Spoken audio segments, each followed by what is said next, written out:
சுஷ்மா தான் கேட்டதுக்கு பதில் சொல்ல விரும்பாம தன்னை வேணும்னே சீண்டி பார்க்குறா அப்படின்னு அவனுக்கு கோபம் வருது. பேசாம திரும்பி நடக்க முற்பட்டவனோட கைகளை பிடிச்சிக்கிட்டு சுஷ்மா, எனக்கு பதில் சொல்லிட்டு போவாதி. ஆதவன் தன் கைகளை உதறினான். முகம் கோபத்தில் சிவந்து ஜொலிக்க கடிச்ச பற்களுக்கிடையே வார்த்தைகளை துப்புனான். உன்னோட பர்சனல் விஷயத்தில் தலையிட்டது என்னோட தப்பு தான். உனக்கு பதில் சொல்ல விருப்பம் இல்லைன்னா அதை நேரடியாக சொல்லலாம். அதுக்காக என்னை அவமானப்படுத்த வேண்டியதில்லை. திகச்சு போய் அவன் முகத்தை பார்த்த சுஷ்மா, அன்பை செலுத்துறது அவமானப்படுத்துறதாகுமா ஆதி? தனக்கு பொருத்தமானவங்க கிட்ட தான் அன்பு ஏற்படணும். தகுதி இல்லாத இடத்துல ஏற்படுற அன்பு அவமானத்தில் தான் போய் முடியும். தகுதின்னு நீ எதை சொல்கிற ஆதி? ப்ளீஸ் ஸ்டாப் இட் சுஷ்மா அப்படின்னா ஆதவன் அலுப்போட. பிரச்சனைகளே இல்லாத வாழ்க்கை உன்னோடையது. எதிர்கால பற்றின கவலைகளோ அந்த கவலை ஏற்படுத்துகிற பயங்களோ உனக்கு இல்லை. அதனால் வாழ்க்கை உற்சாகமாக இருக்குது. கேலி செஞ்சு சிரிக்கிறதும் வம்புக்கு இழுக்கிறதும் ஓடி போய் உதவி செய்கிறதும் உனக்கு சுவாரஸ்யமான பொழுதுபோக்காக இருக்கலாம். ஆனால் அதுக்கு நான் ஆள் இல்லை, என்னை விட்டுடு. சுஷ்மா அடுத்த வார்த்தை பேசுகிறதுக்கு முன்னாடி ஆதவன் வேகமாக நடந்தான். தரிசனம் முடித்து அவனை தேட தொடங்கின அம்மா கிட்ட போகலாமா அப்படின்னு கேட்டுக்கிட்டே கோயிலை விட்டு வெளியே வந்தான். ஆதவன் அன்னைக்கு நைட்டு தூங்க முடியாமல் படுக்கையில் புரண்டான். சுஷ்மாவோட வார்த்தைகளே காதில் திரும்ப திரும்ப ஒழிச்சுது. டிவியை ஓட விட்டு கையில் புத்தகத்தை பிரித்து வச்சுருந்த சுஷ்மாவுக்கு ரெண்டுலேயுமே மனசு போகாமல் பார்வை எங்கேயோ நிலைக்குது. நேற்று கோயிலில் சந்தித்த ஆதவனோட கோபமான முகம் அவளுக்கு ஞாபகம் வரவோ அவளையும் அறியாமல் ஒரு புன்னகை ஒன்று மலருது. அவனை பார்த்த நாளில் இருந்த அவங்கிட்ட ஒரு பிரியம் ஏற்பட்டப்பையும் அதை இப்படி திடுதிடுப்புன்னு போட்டு உடைக்கணும்னு அவ யோசிக்கவே இல்லை. ஆதவன் உரிமையோடு அவகிட்ட கோபிச்சுக்கவும் அதே உரிமையை தானும் எடுத்துக்கணும் அப்படிங்கிற எண்ணத்தில் மனசில் இருந்ததை சொல்லிட்டா. ஆனால் அவன் ஏன் அதை நம்பலை? நல்ல குடும்ப பின்னணியும் படிப்பும் கம்பீரமான உருவமும் உள்ள அவன் மேலே விருப்பம் ஏற்படுறது இயல்பான விஷயம்னு அவனுக்கு ஏன் புரியலை? சுஷ்மா சோஃபாவில் பின்னாடி சாஞ்சு கண்ணை மூடினான். சுகமும் துக்கமுமா ஒரு வினோத உணர்வு எழுந்து மனமெல்லாம் பரவுது. சுஷ்மா, டிவி பார்த்துட்டே தூங்குறியா அப்படிங்கிற அர்ஜுனோட குரல் கேட்டு சுஷ்மா கண்களை திறந்தா. ஏய் அர்ஜுன், நீ எப்போ அமெரிக்காலேருந்து வந்த அப்படின்னா வியப்பா. காலையில்? என்ன காலையிலே வந்துட்டியா? நான் உன்னை பார்க்கவே இல்லையே. ஆமாம், நானும் வீட்டில் யாரையும் இன்னும் சந்திக்கலை. உன் கோர்ஸ் எப்படி போகுது? போகுது, இன்னும் 3 மாதத்தில் முடிஞ்சிடும். நீ என்ன செய்கிற? உன் டிகிரி முடிஞ்சிட்டது இல்லையா? அப்பாவோட படத்தில் நடிக்க போகிறதா கேள்விப்பட்டேனே அப்படின்னா அர்ஜுன். சுஷ்மாவுக்கு தூக்கி வாரி போட்டுது. கோயிலில் ஆதவன் சொன்னதை அமெரிக்காலேருந்து வந்த அர்ஜுனும் சொல்கிறான். எனக்கே தெரியாத விஷயம் என்னை பற்றி உனக்கு எப்படி தெரிஞ்சது அப்படின்னா. இது பெரிய விஷயம் இல்லை. நம்ம ஒரு சினிமா பத்திரிக்கை ஒன்று நெட்டில் படித்தப்போ அதில் டேடி தயாரிக்கிற படத்தில் நீ கதாநாயகியாகவும் டைரக்டர் வர்மாவோட மகன் ஹீரோவாகவும் நடிக்க போகிறதா நியூஸ் இருந்தது. எப்போதோ ஒரு தடவை அப்பா அவகிட்ட நடிக்கிறத பற்றி கேட்டிருந்தாரு. சுஷ்மா முடியவே முடியாதுன்னு மறுத்திருந்தா. அதோடு அதை மறந்தும் போனான். இப்போ அவளை கேட்காம யார் பத்திரிக்கைக்கு தகவல் கொடுத்தது? அவள் யோசிக்கும் போதே, எனிவே சுஷ்மா, நல்ல சான்ஸ் வரும்போது சரியாக பயன்படுத்திக்க, all the best for your future அப்படின்னு சொல்லிட்டு ஹோட்டல் அக்கார்டில் இன்னைக்கு ஒரு டின்னருக்கு போகணும், வரட்டுமா அப்படின்னு கிளம்பி போனான் அர்ஜுன். நடிக்க போறியா அப்படின்னு கோவப்பட்ட ஆதவனும் வாழ்த்துக்கள்னு சொல்லிட்டு போன அண்ணனும் மாறி மாறி நினைவில் வர தன்னை சுற்றி என்ன நடக்குதுன்னு புரியாத குழப்பத்தில் உட்காந்துருந்தா சுஷ்மா. நைட்டு அவளோட அப்பாவும் அம்மாவும் பாட்டி முடிஞ்சு வர்ற வரைக்கும் சுஷ்மா ஹால்லே காத்துட்டு இருந்தா. உங்ககிட்ட பேசணும் அப்படின்னு அவள் ஆரம்பித்ததை அவங்க கேட்குற நிலைமையில இல்லை. அருந்தின மதுவோட கிறக்கத்தில் அரவிந்த் பட்டேலும் பாட்டி முடிஞ்ச களைப்பில் சுனந்தாவும் இருந்தாங்க. என்னதான் வீட்டில் உள்ளவங்களோட பழக்க வழக்கங்கள் தெரிஞ்சிருந்தாலும் பெற்றவங்களோட பேசுறதுக்காக மறுநாள் மதியம் வரைக்கும் காத்திருக்க நேர்ந்தது சுஷ்மாவோட பொறுமையை சோதிச்சுது. மறுநாள் மதியம் லஞ்சுக்கு 3 பேர் ஒன்றா உட்காந்துருக்கும்போது சுனந்தா பட்டேல் சுஷ்மா கிட்ட சொன்னா, டேடி ஒரு வாரமாக அவங்ககிட்ட பேசணும்னு சொல்லிட்டு இருக்கிறார் சுஷ்மா அப்படின்னு. சுஷ்மா அப்பாவை பார்க்க, எஸ் பேபி, நீ இப்போ ஃப்ரீயா அப்படின்னாரு. அவள் ஆமான்னு தலையை சச்சதும், டைரக்டர் வர்மாவை உனக்கு தெரியும் இல்லையா? யா, அவர் நம்ம பேனரில் ஒரு படம் டைரக்ட் பண்ணுறார். அவரோட பையன் நீலேஸ்வர் தான் ஹீரோ. பையன் நல்லா ஸ்மார்ட்டாக இருக்கான். மியூசிக், ஸ்டோரி எல்லாம் முடிவு பண்ணியாச்சு. ஹீரோயினுக்காக பல மாதமாக மும்பைக்கும் கேரளாவுக்கும் அலைஞ்சும் யாரையும் பிடிக்கல. சமீபத்தில் உன்னை சந்தித்த வர்மா நீ தான் ஹீரோயின்னு பிடிவாதமாக இருக்கான். வர்மாவோட வற்புறுத்தலின் பேரில் அம்மாவோட ஒரு தடவை சத்யம் தியேட்டருக்கு போனது அவளுக்கு ஞாபகம் வருது. என் விஷயத்தில் பிடிவாதம் பிடிக்க வர்மா யார் அப்படின்னா சுஷ்மா அப்பா கிட்ட. அவர் ஒரு டைரக்டர் சுஷ்மா, தன்னோட எதிர்பார்ப்புகளுக்கு தகுந்த மாதிரி ஒரு பொண்ணை நேரில் பார்க்கும்போது எப்படியும் நழுவ விடக்கூடாதுன்னு தான் நினைப்பாரு. நினைக்கிறதுக்கு அவருக்கு உரிமை இருக்கிற மாதிரி மறுக்கிறதுக்கு எனக்கு உரிமை இருக்குது டாடி. நிச்சயமா அப்படின்னாரு அரவிந்த் பட்டேல் தனிவா. ஆனால் ஏன் மறுக்கணும்? யோசிச்சு பாரு. சினிமாவில் ஒரு சின்ன இடத்துலையாவது தலையை காட்ட ஒரு சந்தர்ப்பம் கிடைக்காதான்னு தினமும் கோடம்பாக்கத்துக்கு வந்து குவியிற கூட்டத்தை பற்றி தெரியுமா உனக்கு? என் மக அப்படிங்கிறதுனால நீ சிரமப்படாமலேயே கதாநாயகி அந்தஸ்து உன்னை தேடி வருது. அதை பயன்படுத்திக்கிறது தான் புத்திசாலித்தனம் சுஷ்மா. எனக்கு ஒரு விஷயத்தில் விருப்பம் இருக்கிறப்போ அது கிடைக்கலன்னா அதுக்காக மெனக்கடுறதுல நியாயம் இருக்குது. எனக்கு பிடிக்காத விஷயம் அது எத்தனை உயர்ந்ததாக இருந்தாலும் அதில் எனக்கு அக்கறை இல்லை. நீ அதிகம் சினிமாவே பார்த்ததில்ல, சினிமா ஷூட்டிங்க்கும் வந்ததில்லை. ஒரு படம் எப்படி தயாராகுது, அதில் உள்ள சிரமங்கள் பிரச்சனைகள் பற்றி உனக்கு தெரியுமா? ஒரு விஷயத்தை பற்றி தெரிஞ்சுக்காமையே அதை பிடிக்கலைன்னு நீ எப்படி சொல்லுவ? ஒரு படத்தில் நடிச்சு பாரு, அப்புறம் சொல்லு பிடிக்கலைன்னு. நான் வற்புறுத்த மாட்டேன். அப்பாவுடைய படங்கிறதுனால நீ எதுக்கும் தயங்க வேண்டியதில்லை. எல்லாரும் உங்ககிட்ட ரொம்ப மரியாதையாக நடந்துக்குவாங்க. சினிமா தர்ற கவர்ச்சியும் அதனால ஏற்படுற புகழும் அலாதியானவை சுஷ்மா. கேமராக்களோட ஒளியும் மீடியாக்களோட வெளிச்சமும் உண்டாக்குற போதை சீக்கிரமாக விலகாது அப்படின்னா சுனந்தா. கனவு உலகத்தோட ராணியாக வாழ்கிறத விட நிஜ உலகத்தோட சராசரி பெண்ணாக வாழ்கிறது தான் எனக்கு பிடிச்சிருக்கு. என்ன வற்புறுத்தாதீங்க. உங்கள் சினிமாவுக்கு வாரிசாக அர்ஜுன் இருக்கான். பணமும் நிறைய சம்பாதிச்சிட்டிங்க. நான் நடித்து தான் சம்பாதிக்கணுங்கிற நிலைமை இல்லை. என்னை என் போக்கில் விடுங்க. அரவிந்த் பட்டேலும் சுனந்தா பட்டேலும் ஒருத்தர் பார்த்துக்க சுனந்தா கேட்டா, உன் படிப்பு முடிஞ்சிருச்சு, உன் எதிர்காலத்தை பற்றி தீர்மானிக்க வேண்டாமா? நடிக்க பிடிக்கலை அப்படின்னா கல்யாணமாக செஞ்சுக்கோ. ப்ரொடியூசர் ராம் ரெட்டியோட பையன், தொழிலதிபர் சந்தோஷ் கிருஷ்ணாவோட தம்பி அப்படின்னு இப்போவே நிறைய பேர் பொண்ணு கேட்டு நச்சரிக்கிறாங்க. படிப்பு முடியலைன்னு இத்தனை நாள் சொல்லிட்டு இருந்தோம். இப்போது படிப்பும் முடிஞ்சிட்டதுனால சினிமாவா கல்யாணமா நீ தான் தீர்மானிக்கணும். ரெண்டுமே இப்போதைக்கு இல்லை அப்படின்னா சுஷ்மா. நிச்சயம் நடிப்பு என்னோட தொழில் இல்லை. திருமணம் என் மனசுக்கு பிடிச்சவனை தான் நான் செஞ்சுக்குவேன். என்னோட திருமணத்தின் மூலமாக உங்கள் அந்தஸ்தை உயர்த்திக்கவோ இல்லை தொழிலுக்கு ஆதாயம் தேடவோ திட்டம் போடாதீங்க. அது நடக்காது. சுஷ்மா, நீ யாரையாவது காதலிக்கிறியா அப்படின்னாரு அரவிந்த் பட்டேல் அவளை கூர்மையாக பார்த்து. சுஷ்மா அவரை நேரடியாக பார்க்காம சொன்னா, என் மனசுக்கு ஒருத்தனை பிடிச்சி அவனுக்கும் என்னை பிடிச்சா முதல்ல உங்ககிட்ட தான் சொல்வேன். எதுக்காகவும் மறைக்க மாட்டேன். டைனிங் ஹாலில் கொஞ்ச நேரம் வெறும் மௌனம் மட்டுமே இருந்தது. ஸ்பூன்கள் பீங்கான் பிளேட்டுகளோட ஒராயிர சத்தம் மட்டுமே கேட்டுச்சு. மேற்கொண்டு எதுவும் பேசாமல் நாப்கின்ல கைகளை தொடச்சிக்கிட்டு எழுந்த அரவிந்த் பட்டேல், ஓகே ஸ்வீட்டி, எதுவாக இருந்தாலும் நல்ல முடிவாயிடு அப்படின்னாரு மகளோட கைகளை பிடிச்சி குலுக்கி. தேங்க்யூ டாடி அப்படின்னு சுஷ்மா புன்னகைக்கவும் சுனந்தா பட்டேல் மகளோட முதுகை தட்டி கொடுத்துட்டு, இன்னைக்கு கிளப்பில் அசோசியேஷன் மீட்டிங் இருக்குது, இப்போவே கிளம்புனா தான் சரியாக இருக்கும், வரட்டுமா அப்படின்னு கிளம்புனா. சுஷ்மா ஒரு பெருமூச்சோட டேபிள் மேலே இருந்த சாலட் கிண்ணத்தை கையில் எடுத்தா. ஆதவனுக்கு நாட்கள் நகராமல் நிற்கிது. காலையில் பால் பூத்தில் பால் வாங்கிட்டு வர்றது, கடையில் மளிகை ஜாமான் வாங்க போகிறது, ஈவினிங் அப்பா கிட்ட டியூஷன் படிக்க வர்ற ஸ்டூடெண்ட்ஸுக்கு ஹெல்ப் பண்ணுறதுன்னு போக மீதி நேரம் நகராமல் நிற்கிது. டீச்சர் வேலையில் அவனுக்கு விருப்பம் இல்லைன்னு உறுதியாக சொன்னதுனால அப்பா தெரிஞ்சவங்க மூலமாக கிளர்க்கு வேலைக்கு முயற்சி பண்ணிகிட்ருக்கிறார். ஆதவன் ரொம்ப பொறுமையாக எக்ஸாம்ஸ் ரிசல்ட்டுக்காக காத்துட்ருக்கான். சுஷ்மாவை அன்னைக்கு கோயிலில் பார்த்ததுக்கப்புறம் அவன் வேறு எங்கேயுமே அவளை மீட் பண்ணலை. அவளோட பரீட்சையும் முடிஞ்சிருக்கும். அடுத்து என்ன செய்வா? தினசரி பத்திரிக்கையை தினமும் படிக்கும்போது ஆதவன் வழக்கத்துக்கு மாறாக சினிமா செய்தியை கவனத்தோடு படிக்கிறான். ஒரு நாள் பெட்டி செய்தியில் நீலேஸ்வர் கூட ஒரு வட இந்திய நடிகை அரவிந்த் பட்டேல் தயாரிப்பில் நடிக்கிறதா செய்தி வந்துருந்தது. ஆதவன் நிம்மதி பெருமிச்சு விட்டான். எதுக்கு இந்த பரபரப்பு, ஏன் இந்த நிம்மதி அவனுக்கு புரியலை. அப்படின்னாலும் மனசு தெளிவாக இருந்தது. அன்னைக்கு ஈவினிங் கீரை ஆஞ்சிக்கிட்டு இருந்த அத்தைக்கு பக்கத்தில் உட்காந்த ஆதவன் ஒரு இலையாக பிச்சு போட்டுட்டு இருந்தான். குரங்கு கையில் பூமாலைன்னு சொல்லுவாங்க, இப்போ பூமாலைக்கு பதில் கீரையா அப்படின்னா அத்தை. ஏன் சொல்ல மாட்ட, தினம் வீட்டையே சுற்றி வரேன்ல, குரங்காதான் தெரிவேன், ஏன் அதை வாக்க வச்சுக்கிற, உங்ககிட்ட விளையாடாம வேற யார்கிட்ட விளையாடுவேனா அப்படின்னா அத்தை அவன் முகவாயை பிடிச்சிக்கிட்டு. என்னை ஒன்றும் தாஜா பண்ணாத, என் கவலை எனக்கு அப்படின்னா ஆதவன் முகத்தை திருப்பிக்கிட்டு.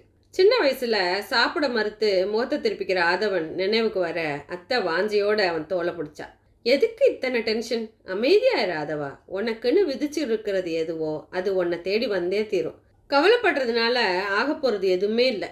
தன்னோட அத்தனை கவலைகளையும் கோபதாபங்களையும் தினம் கோயிலில் இறக்கி வச்சுட்டு நிர்மலமான மனநிலையோட வீட்டுக்கு திரும்புகிற அத்தையோட மனநிலை அத்தனை பேருக்கும் சாத்தியம் இல்லை. துக்கத்தில் தோண்டு போகாம, தோல்வியில் உடஞ்சு போகாம, அன்பையும் கனிவையும் மட்டுமே திருப்பி தர்ற அத்தையோட சுபாவம் பிறவியிலேயே அமைஞ்சதா இருக்கணும். காலிங் பெல்லோட ஓசை உறக்க கேட்டது. உனக்கு போர் அடிக்குது இல்லையா? இப்போ பாரு, வேலை வந்துருச்சு, கதவை திறந்து யாருன்னு பாரு அப்படின்னா அத்தை. நெத்தி நிறைய விபூதியும் கைகளில் மஞ்சள் துணி பையுமா நடுத்தர வயசில் ஒருத்தர் நின்றுட்டு இருந்தார். சங்கரன் சார் வீடு இதுதானே அப்படின்னாரு பவ்யமா. ஆமாம், நீங்கள்? நான் சங்கரனோட மாமா பிள்ளை மூர்த்தி இருக்கானே, அவனோட சம்மந்தியோட அண்ணன். ரொம்ப நெருங்கின உறவு தான். உள்ளே வாங்க அப்படின்னா ஆதவன் புன்சிரிப்போட. அவர் வந்து உட்காந்ததும் டியூஷனை முடிச்சுட்டு எழுந்து வந்த சங்கரன், அடட விஸ்வநாதனா, வாங்க வாங்க அப்படின்னாரு உற்சாகமாக. இவன் தான் என் 2வது பிள்ளை ஆதவன் அப்படின்னு சொன்னதும் விஸ்வநாதனோட பார்வை ஆதவனை தலையிலேருந்து கால் வரைக்கும் அளவெடுத்துச்சு. ஆதவா, அம்மாவை ஏதாவது சாப்பிட கொண்டு வர சொல்லு அப்படின்னாரு சங்கரன். ஆதவன் அம்மாட்ட சொல்லிட்டு குளிக்க போனான். நைட்டு ஆதவன் சாப்பிட உட்காரும்போது அம்மா அப்பா கிட்ட கேட்டுட்டு இருந்தா, விஸ்வநாதன் வந்திருந்தாரு, என்ன விஷயம்? அவங்க வீட்டில் ஏதாவது விசேஷமா? விசேஷம் அவன் வீட்டில் மட்டும் இல்லை, நமக்கும் தான். விஸ்வநாதனோட மூத்த பொண்ணை ஒரு கல்யாணத்தில் பார்த்தோமே, ஞாபகம் இருக்கா? பிகாம் முடிச்சுட்டு ஒரு ப்ரைவேட் கம்பெனியில் வேலை பார்க்குறாளாம். அவளுக்கு நம்ம ஆதவனை பார்க்கலாமான்னு மூர்த்தி கேட்டான். சரி, ஜாதகத்தை தர சொல்லு, பிராப்தரம் தான் நடக்கட்டுமேன்னு. அதான் விஸ்வநாதன் ஜாதகத்தை கொடுத்துட்டு மாப்பிள்ளையும் ஒரு தடவை பார்த்துட்டு போகலான்னு வந்திருக்கார். ஆதவனுக்கு கோபத்தில் நரம்பு புடைக்குது.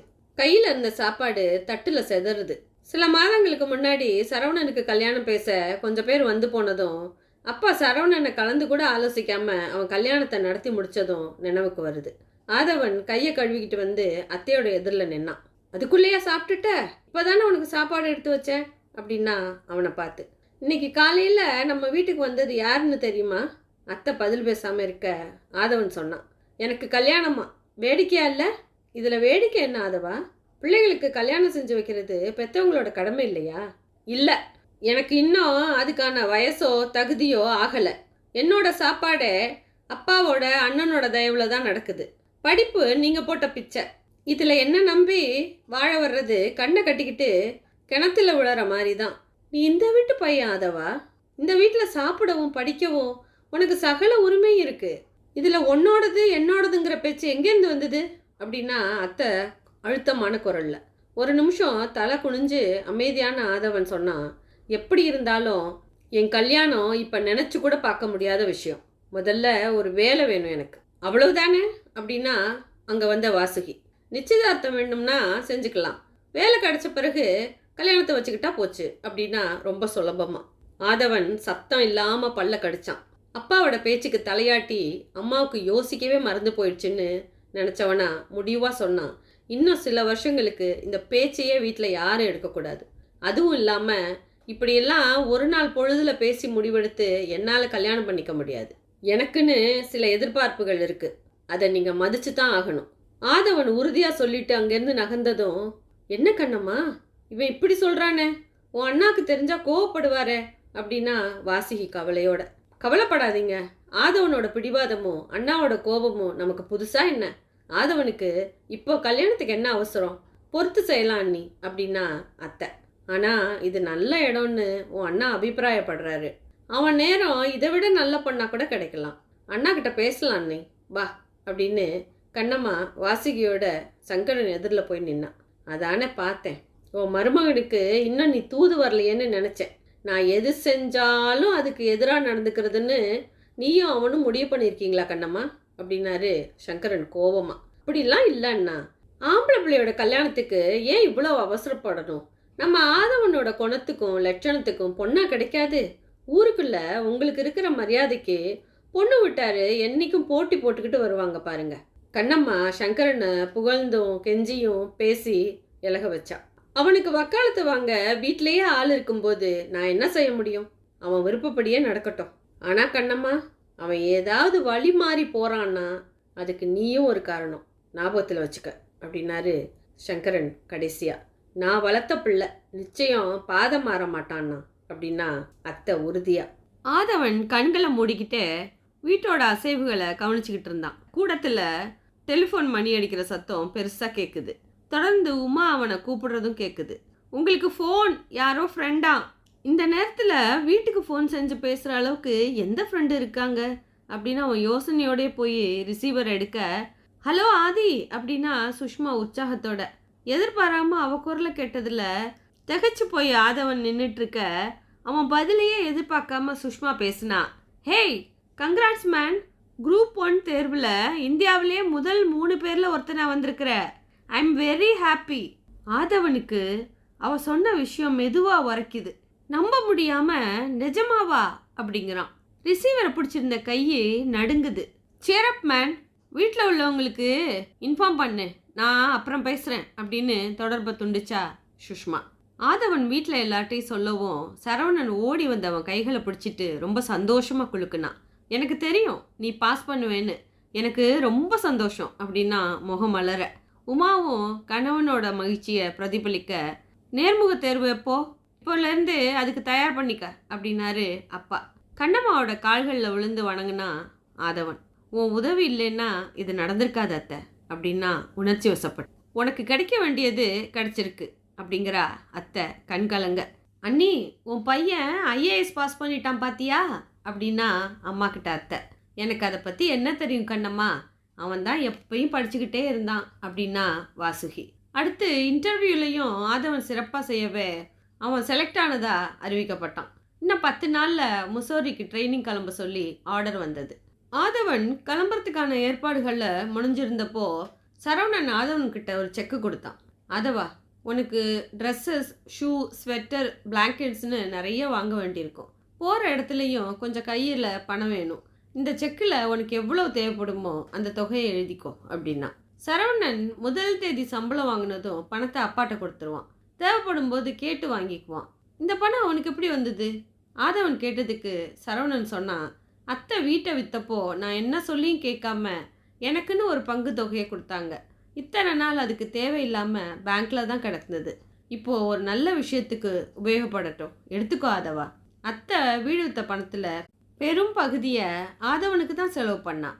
மீதி இருந்த தொகையையும் சரவணன் தனக்கே தந்தது மனசை நெகிழ்த்தது. ஒரேடியாக மறுக்கவும் தேவை இடம் கொடுக்காததுனால செக்கை வாங்கிக்கிட்ட ஆதவன் தேங்க்யூ அப்படின்னா குரல் கரக்க. கிளம்புற நாள் அன்னைக்கு அம்மாவையும் அப்பாவையும் கூடத்தில் நிற்க வச்சு நமஸ்காரம் பண்ணா ஆதவன். அத்தையை நமஸ்காரம் பண்ணப்போ, நல்லா இருடா கண்ணா, நீ எங்கே இருந்தாலும் எங்களுக்கு எப்போதும் உன் நினப்பு தான் அப்படின்னா கண்ணு கலங்க. ஆதவன் அத்தையோட தோலை அணைச்சு சிரிச்சான். இனி பெரிய விடுதலை உனக்கு. எனக்காக அப்பா கிட்ட திட்டு வாங்க வேண்டியதில்லை. ஒரு பரீட்சைக்கும் பிள்ளையாருக்கு தேங்காயும் அப்பமும் கொழுக்கட்டையும் லஞ்சம் கொடுக்க வேண்டியதில்லை.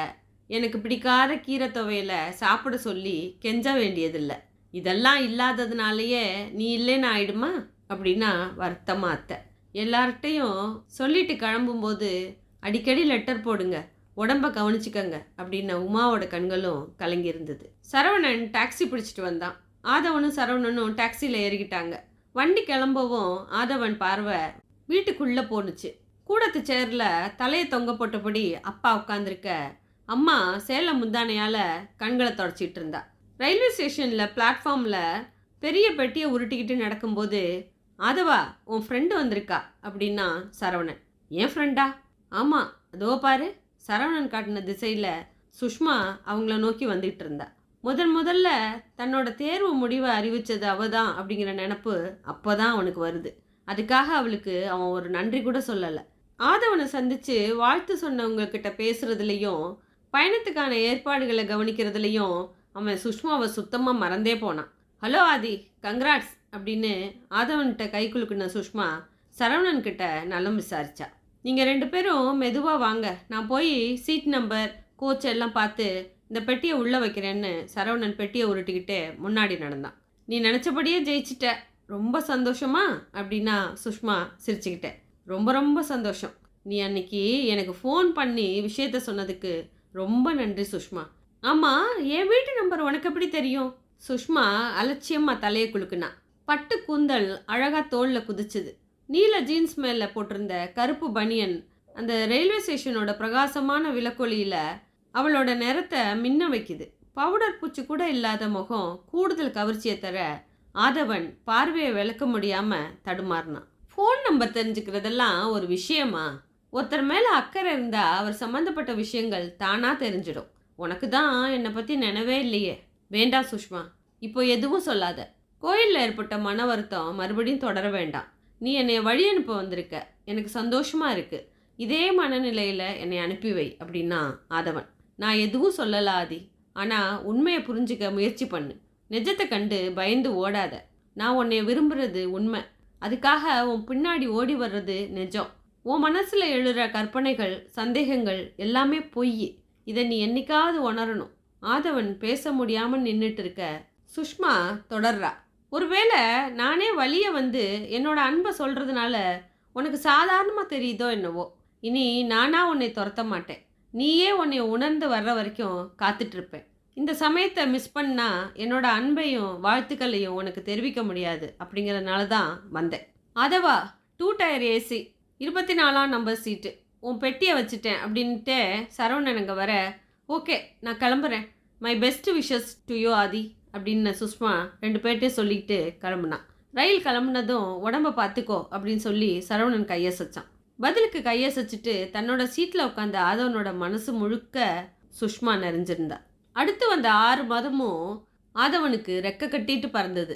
அவனோட பயிற்சி வகுப்புகள் எல்லாம் சுவாரஸ்யமாகவும் அதே சமயம் அவனோட திறமைக்கு சவால் விடுறதாகவும் இருந்தது. நிறைய மாநிலங்கள்லேருந்து அவனை போலவே பயிற்சி பெற வந்திருந்த மாணவ மாணவியர்கள் ரொம்ப அந்யோன்யத்தோடையும் நட்போடையும் பழகினாங்க. அத்தை வாரம் தவறாமல் அவனுக்கு கடிதம் போடுவா. ஒவ்வொரு முறை அத்தையோட கடிதத்தை படிக்கும்போதும் அவனுக்கு சுஷ்மா பற்றின ஞாபகம் வரும். ஒரு வழியாக ஆதவனோட பயிற்சி முடிஞ்சது. கை நிறைய சான்றிதழ்களும் மனமெங்கும் மகிழ்ச்சியுமா சென்னைக்கு திரும்பினான். வழக்கம் போல் சரவணன் அழைச்சிட்டு போக ஸ்டேஷன் வந்திருந்தான். ஆதவனை பார்த்ததும் முகம்பூரா சிரிப்பா சரவணன் அவன் பக்கத்தில் வந்தான். ரொம்ப இழைச்சிட்டியே ஆதவா, ஆனால் பளபளன்னு கலரும் இறுகின உடம்புமா இப்போவே ஆஃபீஸர் மீட்டுக்கு வந்துட்டுது போ அப்படின்னா பெருமிதத்தோட தம்பியை மேலையும் கீழையும் பார்த்து. நீ எப்படி இருக்க? வீட்டில் எல்லாரும் நல்லா இருக்காங்களா? ஏன் அண்ணியை கூட கூட்டிகிட்டு வரல? சரவணன் லேசான கூச்சத்தோட புன்னகைக்கிறான். உமாவுக்கு இது 2வது மாதம். வாவ், அப்பாவாக போகிறேன்னு சொல்லு. 2 பேரும் வீடு வந்து அம்மா கிட்ட உமா கிட்ட எல்லாம் நலம் விசாரிச்சுட்டு அத்தைக்கிட்ட குடும்ப கதைகள்லாம் பேசிட்டு அப்பா கேட்ட கேள்விகளுக்கு பதில் சொல்லிட்டு நைட்டு வழக்கம் போல் தரையில் பாய விரித்து படுக்கும்போது இத்தனை நாள் இல்லாத வகையில் மனசு முரண்டது. இன்னும் எத்தனை தூரம் போனாலும் இந்த வீட்டில் என்னோட இடம் இதுதான். இங்கே நான் சங்கரன் வாத்தியார் மகன் ஆதவன் தானே தவிர ஆதவன் ஐஏஎஸ் இல்லை. இனி பழையபடி நான் இங்கே இருக்கிறது சாத்தியமா அப்படின்னு அவன் யோசிக்க தொடங்குறான். அடுத்த சில வாரங்கள்லேயே அவனுக்கு ஹோம் மினிஸ்ட்ரியில் அண்டர் செக்ரட்டரியாக போஸ்டிங்கும் கவர்மெண்ட் குவார்ட்டர்ஸும் கிடைக்கிது. ஆதவன் மகிழ்ச்சியில் துள்ளி குதிச்சான். புதுசாக வர்றவங்களுக்கு முதல்லையே இத்தனை பவர்ஃபுல் போஸ்டிங் கிடைக்கிறது இல்லை. அதனால் தெரிஞ்சவங்க எல்லாரும் வியப்போடு வாழ்த்துனாங்க. அத்தை மட்டும் நீ கலெக்டராவேன்னு கனவு கண்டேன் அப்படின்னா கொஞ்சம் ஏமாத்தத்தோட. ஆதவன் சிரிச்சான். நிறைய பேர் ஐஏஎஸ்னால் கலெக்டர் தான் நினைக்கிறாங்க. அதுக்கு ஈக்குவலாக அதை விட மேலாக நிறைய போஸ்டிங் இருக்குது. இதுவும் பவர்ஃபுல் போஸ்டிங் தான் அத்தை. காரு வீடு எல்லாம் உண்டு. அப்போ நீ இந்த வீட்டை விட்டு போக போறியா அப்படின்னா அத்தை திடுக்கிட்டு. நம்ம எல்லாரும் போகலாம். அண்ணா அதுக்கு ஒத்துக்க மாட்டார்னு நினைக்கிறேன். நீ தான் சம்மதிக்க வைக்கணும் அத்தை. பார்க்கலாம் அப்படின்னா அத்தை நம்பிக்கை இல்லாமல். உன்னால் முடியும் அத்தை. எனக்காக அப்பாவுக்கு பிடிக்காத எத்தனையோ விஷயங்களை ஒத்துக்க வைக்கலையா? அது வேற இது வேற ஆதவா. பழமையில் பிடிப்புள்ள எங்களை மாதிரி ஆட்களுக்கு வசிக்கிற வீடு கூட ஒரு குடும்ப உறுப்பினர் மாதிரி தான். இந்த சமையல் அறையிலையும் நடையிலையும் எனக்கும் அன்னிக்கும் வாழ்க்கையோட பெரும் பகுதி கழிஞ்சிருக்கு. அண்ணாவுக்கு டியூஷன் எடுக்கிறது, வர்றவங்களை சந்திக்கிறது, தூங்குறது எல்லாமே கூடத்தில் தான். வீடுங்கிறது சிலருக்கு சுவரும் தரையும், சிலருக்கோ அது ஒரு உயிர். நம்ம துக்கத்துக்கு, சந்தோஷத்துக்கு, கண்ணீருக்கு எல்லாமே வீடுங்கிறது ஒரு மௌன சாட்சி. ஓ காட், இதே சென்னையில் ஒரு இடத்துலேருந்து இன்னொரு இடத்துக்கு போக போகிறோம். அதுக்கு ஏதோ வேற்று கிரகத்துக்கு போகிற மாதிரி கற்பனை செய்துக்கிற. சொல்லப்போனால் அந்த வீடு இதை விட பெருசாக வசதியாக இருக்கும். கோயிலை பற்றி நீ கவலைப்படாத. நம்ம ஊரில் கோயில் இல்லாத தெருவே இல்லை அப்படின்னா கேலியா. உன் அப்பா சம்மதிச்சா யாரும் ஆட்சேபிக்க போகிறதில்ல அப்படின்னா அத்தை முடிவா. லானில் உட்காந்து நியூஸ் பேப்பர் படிச்சுக்கிட்டு இருந்த சுஷ்மா கிட்ட, சுஷ்மா அர்ஜுன் எங்கே போயிருக்கான் தெரியுமா அப்படின்னா சுனந்தா பட்டேல். எனக்கு தெரியாது, என்கிட்ட அவன் எதுவும் சொல்லலை அப்படின்னா. டேடி இன்னைக்கு ஒரு புது பட பூஜைக்கு அவனை வர சொல்லியிருந்தாரு. தகவல் தெரிவிக்காமல் வராமல் இருந்துட்டா அவருக்கு ரொம்ப கோபம் வரும். டோன்ட் வரி மம்மி, சினிமா குடும்பத்தில் பிறந்து அதையே பாடமாக படிச்சுட்டு அது சம்பந்தமான விஷயங்களுக்கு எப்படி வராமல் இருப்பான்? கட்டாயம் வந்துடுவான். ம். சுனந்தா பட்டேல் பெருமூச்சு விட்டா. இந்த சினிமா ரத்தம் உனக்குள்ள மட்டும் ஏன் ஓடலைன்னு தெரியல. நீலேஸ்வரோட நீ பண்ணியிருக்க வேண்டிய படம். அப்பா முன்ன பின்ன தெரியாத யாரோ ஒரு பொண்ணை அறிமுகப்படுத்தினார். இப்போ படம் ஹிட்டு.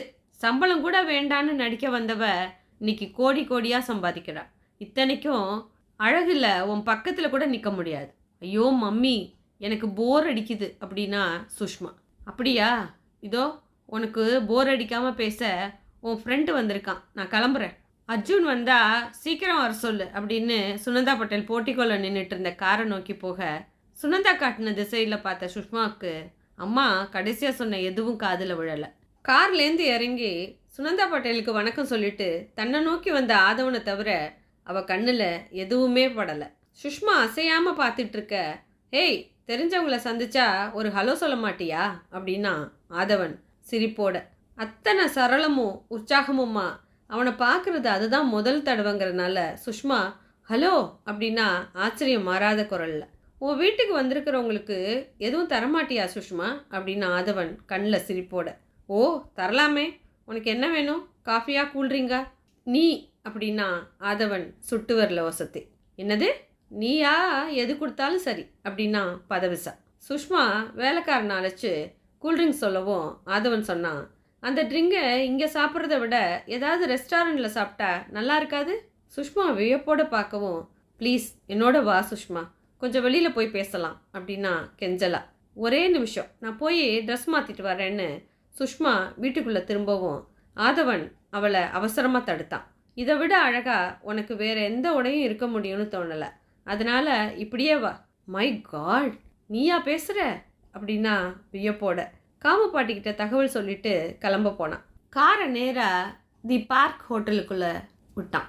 சல்யூட் அடித்த சிப்பந்திக்கிட்ட கார் சாவியை கொடுத்துட்டு சுஷ்மாவோட கைகளை பிடிச்சிக்கிட்டு ஆதவன் உள்ளே நுழைஞ்சான். தி பார்க்கோட ஓப்பன் ரெஸ்டாரண்ட்டு ஸ்விம்மிங் பூலை சுற்றி போடப்பட்டிருந்த திண்டுகளில் உல்லாசமாக சாஞ்சிக்கிட்டு, என்ன சாப்பிட்ற சுஷ்மா அப்படின்னா ஆதவன். கூல்ட்ரிங்க், அதுக்கு தானே கூப்பிட்டுட்டு வந்த? ஆதவன் சிரிச்சான்.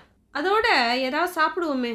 அவனோட கரிய மீசைக்கு கீழே பற்கள் பளிர்னு தெரிய அவனோட சிரிப்பு புதிய கவர்ச்சியோடு மின்னுறதை பார்த்துக்கிட்டு சுஷ்மா வெறுமனே உட்காந்துருக்க ஆதவன் அவள் காதுகிட்ட கிசுகிசுத்தான். இன்னைக்கு தான் முதல் தடவையாக இது மாதிரி ஸ்டார் ஹோட்டலுக்கு வந்திருக்கேன். வெயிட்டர் என்னை பற்றி ஏதாவது நினைக்கிறதுக்குள்ள ஏதாவது ஆர்டர் பண்ணிவிடு சுஷ்மா ப்ளீஸ். சுஷ்மாவுக்கு அவளையும் அறியாமல் ஒரு கனிவு சுரந்தது. வெயிட்டர்கிட்ட ஸ்ப்ரிங் ரோலும் பிளாக் ஃபாரஸ்ட்டும் ஆர்டர் பண்ணான். ஸ்பீக்கரில் மெல்லிசா கசிஞ்ச மியூசிக் சூழ்நிலையை ரம்யமாக்க சுஷ்மா அப்படின்னா ஆதவன் அவளோட விரல்களை பிடிச்சு ரொம்ப இயல்பாக தன்னோட கைகளை பிடிச்சிட்டு இருந்தவனை பார்த்து சொன்னா, நீ ரொம்ப தான் மாறிட்ட ஆதி, நீயும் தான். இல்லைன்னா இத்தனை நாளில் நீ என்னை காண்டாக்ட் பண்ணாமல் இருந்திருப்பியா? நம்ம சந்திச்சு 1 வருஷத்துக்கு மேலே ஆகுது அப்படின்னா வேகத்தோட. அதுக்கான காரணம் உனக்கு தெரியும் ஆதி. நீ ட்ரைனிங் கிளம்புற அன்னைக்கு நான் சொன்னேன் உனக்காக காத்திருப்பேன் அப்படின்னு. நீ தான் என்னை எப்போதுமே பொருட்படுத்தினதே இல்லை. சுஷ்மாவோட குரல் கரகரத்தது. ஆதவன் மிருதுவா அவளோட முகத்தை நிமித்தினான். அப்போ என் மனசுல நிறைய குழப்பங்கள் இருந்தது சுஷ்மா. நம்மளோட பொருளாதார வித்தியாசம் நமக்குள்ள பெரிய தடையா இருந்தது.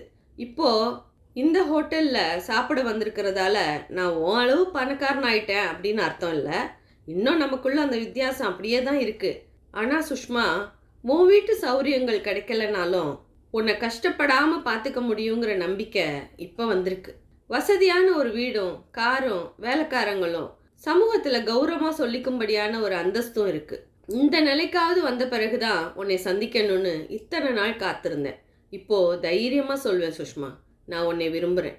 எனக்கு உன்னை மட்டும்தான் பிடிச்சிருக்கு. என்னோட வாழ்க்கை முழுமையடையணும்னா நீ என்னோட இருக்கணும் சுஷ்மா. இன்னும் சில விஷயத்தில் நீ மாறவே இல்லை ஆதி. பேசி பேசியே நேரத்தை வீணடிக்கிற பாத்தியா? சுஷ்மா கலகலன்னு சிரிச்சா. ஆதவன் புன்னகையோட அவளை பிடிச்சிருந்த அந்த விரல்களில் முத்தமிட்டான். 2 பேரும் வீட்டுக்கு கிளம்பும்போது சுஷ்மா சொன்னா, இனியும் தள்ளி போடணும்னு அவசியம் இல்லை ஆதி. என் அப்பாவும் ஊரில் தான் இருக்காரு. அதனால் இப்போவே என்னோட பேரண்ட்ஸ் கிட்ட பேச போகிறேன். நீயும் உன் வீட்டில் சொல்லிடு ஆதி.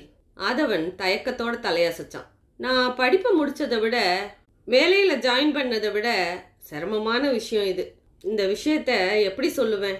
தனக்கு கவர்மெண்ட்டில் குவார்ட்டர்ஸ் கொடுத்துருக்கிறதையும் எல்லாரும் அங்கே போயிடலான்னு அவன் சொன்னப்போ அப்பா நிர்தாட்சண்யமாக மறுத்தது நினைவுக்கு வருது. இதுதான் என் வீடு, என்னோட உழைப்பில் நான் கட்டுனது. என் உயிர் இருக்கிற வரைக்கும் இங்கேருந்து நகர மாட்டேன்.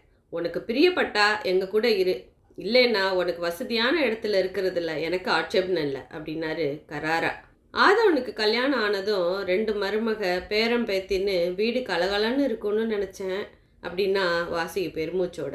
ஆதவன் பெரிய பதவியில் இருக்கான். அவனை பார்க்க 4 பேர் வரப்போக இருப்பாங்க. இந்த வீடு அதுக்கு வசதிப்படுமா சொல்லு அப்படின்னா சரவணன் அம்மாவுக்கு சமாதானமா. அத்தை, நீ என் கூட வந்துடு அப்படின்னா ஆதவன் அத்தைக்கிட்ட. அப்பா எதுவும் சொல்ல மாட்டார். அப்பாவை அம்மா பார்த்துக்கிறாங்க, சரவணனை அண்ணி பார்த்துக்கிறாங்க. என்னை பார்த்துக்க நீ வேண்டாமா அப்படின்னா கொஞ்சலா. சரவணனுக்கு உமா வந்த மாதிரி உனக்கும் ஒருத்தி வருவா. அப்போ அத்தைக்கு வேலை இல்லாமல் போயிடும். ஆதவா, என்னத்தை எப்படி சொல்கிற? நான் சம்பாதிக்க தொடங்கினதும் உன்னை என் கூடயே வச்சுக்கணும்னு நினச்சிட்டு இருந்தேன். எனக்கு வசதி வாய்ப்புகள்லாம் ஏற்படும் போது அது ஏற்பட காரணமாக இருந்தவங்க என் கூட இருக்க வேண்டாமா? ப்ளீஸ் என் கூட வந்துடத்த. இங்கேயே நான் ரொம்ப வசதியாக தான் இருக்கேன். ஆதவா, எதிர்பார்ப்புகள் அதிகம் இருக்கிறவங்களுக்கு தான் சுலபத்தில் திருப்தி ஏற்படாது. எனக்கு எந்த எதிர்பார்ப்பும் இல்லை. இந்த வீடே எனக்கு சௌரியம். அதுவும் இல்லாமல் தினம் அண்ணாவை பார்க்காம என்னால் இருக்க முடியாது. அவன் எனக்கு அண்ணா மட்டும் இல்லை, அப்பாவும் கூட தான். அண்ணி இது வரைக்கும் ஒரு தாய் ஸ்தானத்திலிருந்து என்னை கவனிச்சிருக்கா. இவங்க 2 பேரையும் பிரிஞ்சு வர்றது எனக்கு அவ்வளோ சாத்தியம் இல்லாதவா. அதோட அண்ணாவும் என்னை போக அனுமதிக்க மாட்டான். அத்தை சொல்கிறது உண்மைதான்னு தோணுச்சு ஆதவனுக்கு.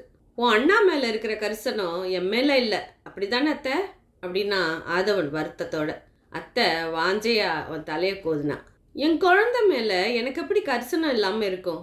தாய் பறவை குஞ்ச கூட்டிலேருந்து கொத்தி வெளியில் தள்ளுறது அது பறக்க பழகணுங்கிறதுக்கு தானே தவிர காயப்படுத்துறதுக்கு இல்லை. நீ பறக்க ஆசைப்பட்ட. வானம் உன்னோட அருகில் வரும்போது கூட்ட நினச்சி கவலைப்படலாமா? நீ மகிழ்ச்சியாக இருக்கணும் ஆதவா. அதை தவிர வேற பிரார்த்தனை இல்லை எங்களுக்கு அப்படின்னா அத்தை உணர்ச்சியோட.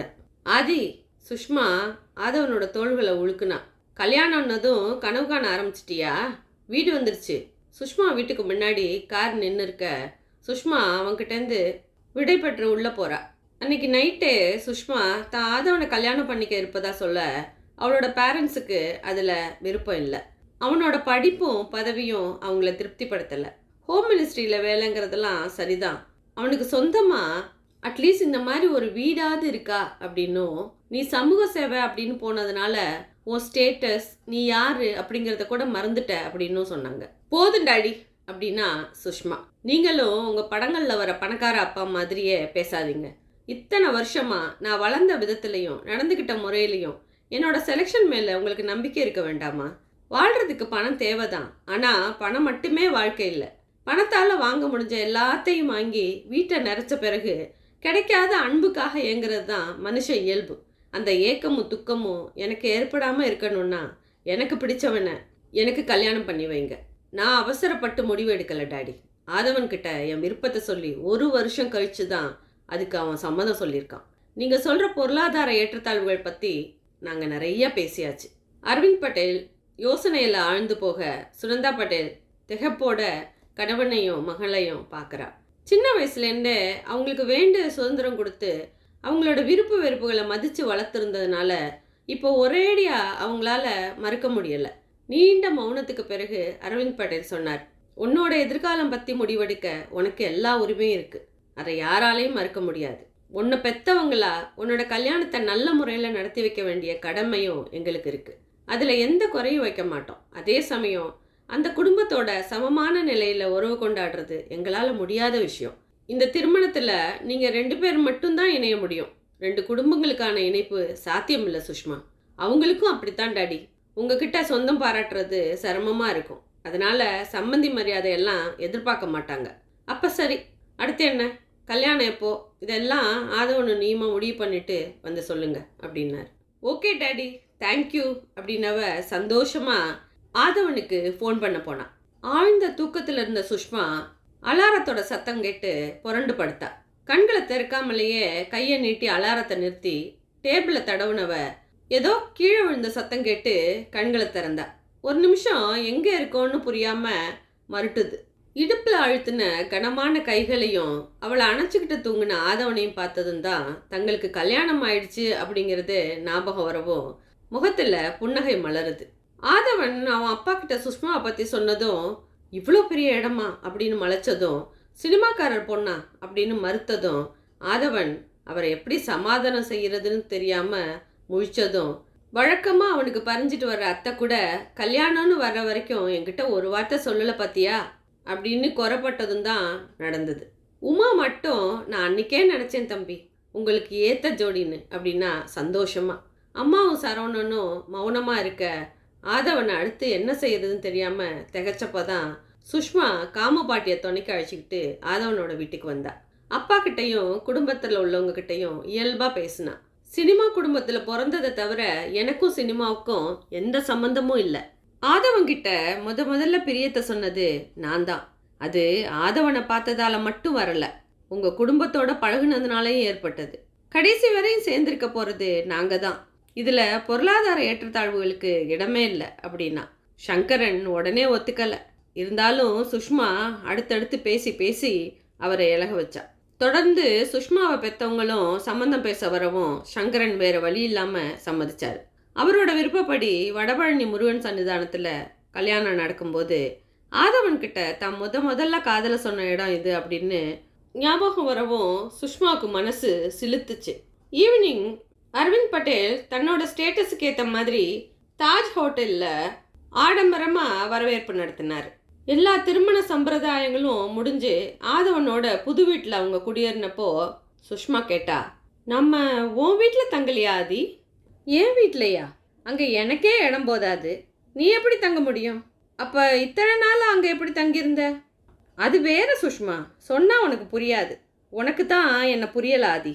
உன் வீடு மாதிரியான ஒரு குடும்பத்தில் தான் நான் வாழணும்னு ஆசைப்பட்டேன். இக்கரைக்கு அக்கறை பச்சை அப்படின்னா ஆதவன் சிரிச்சுக்கிட்டேன். இல்லை, நிஜம், சத்தியம்.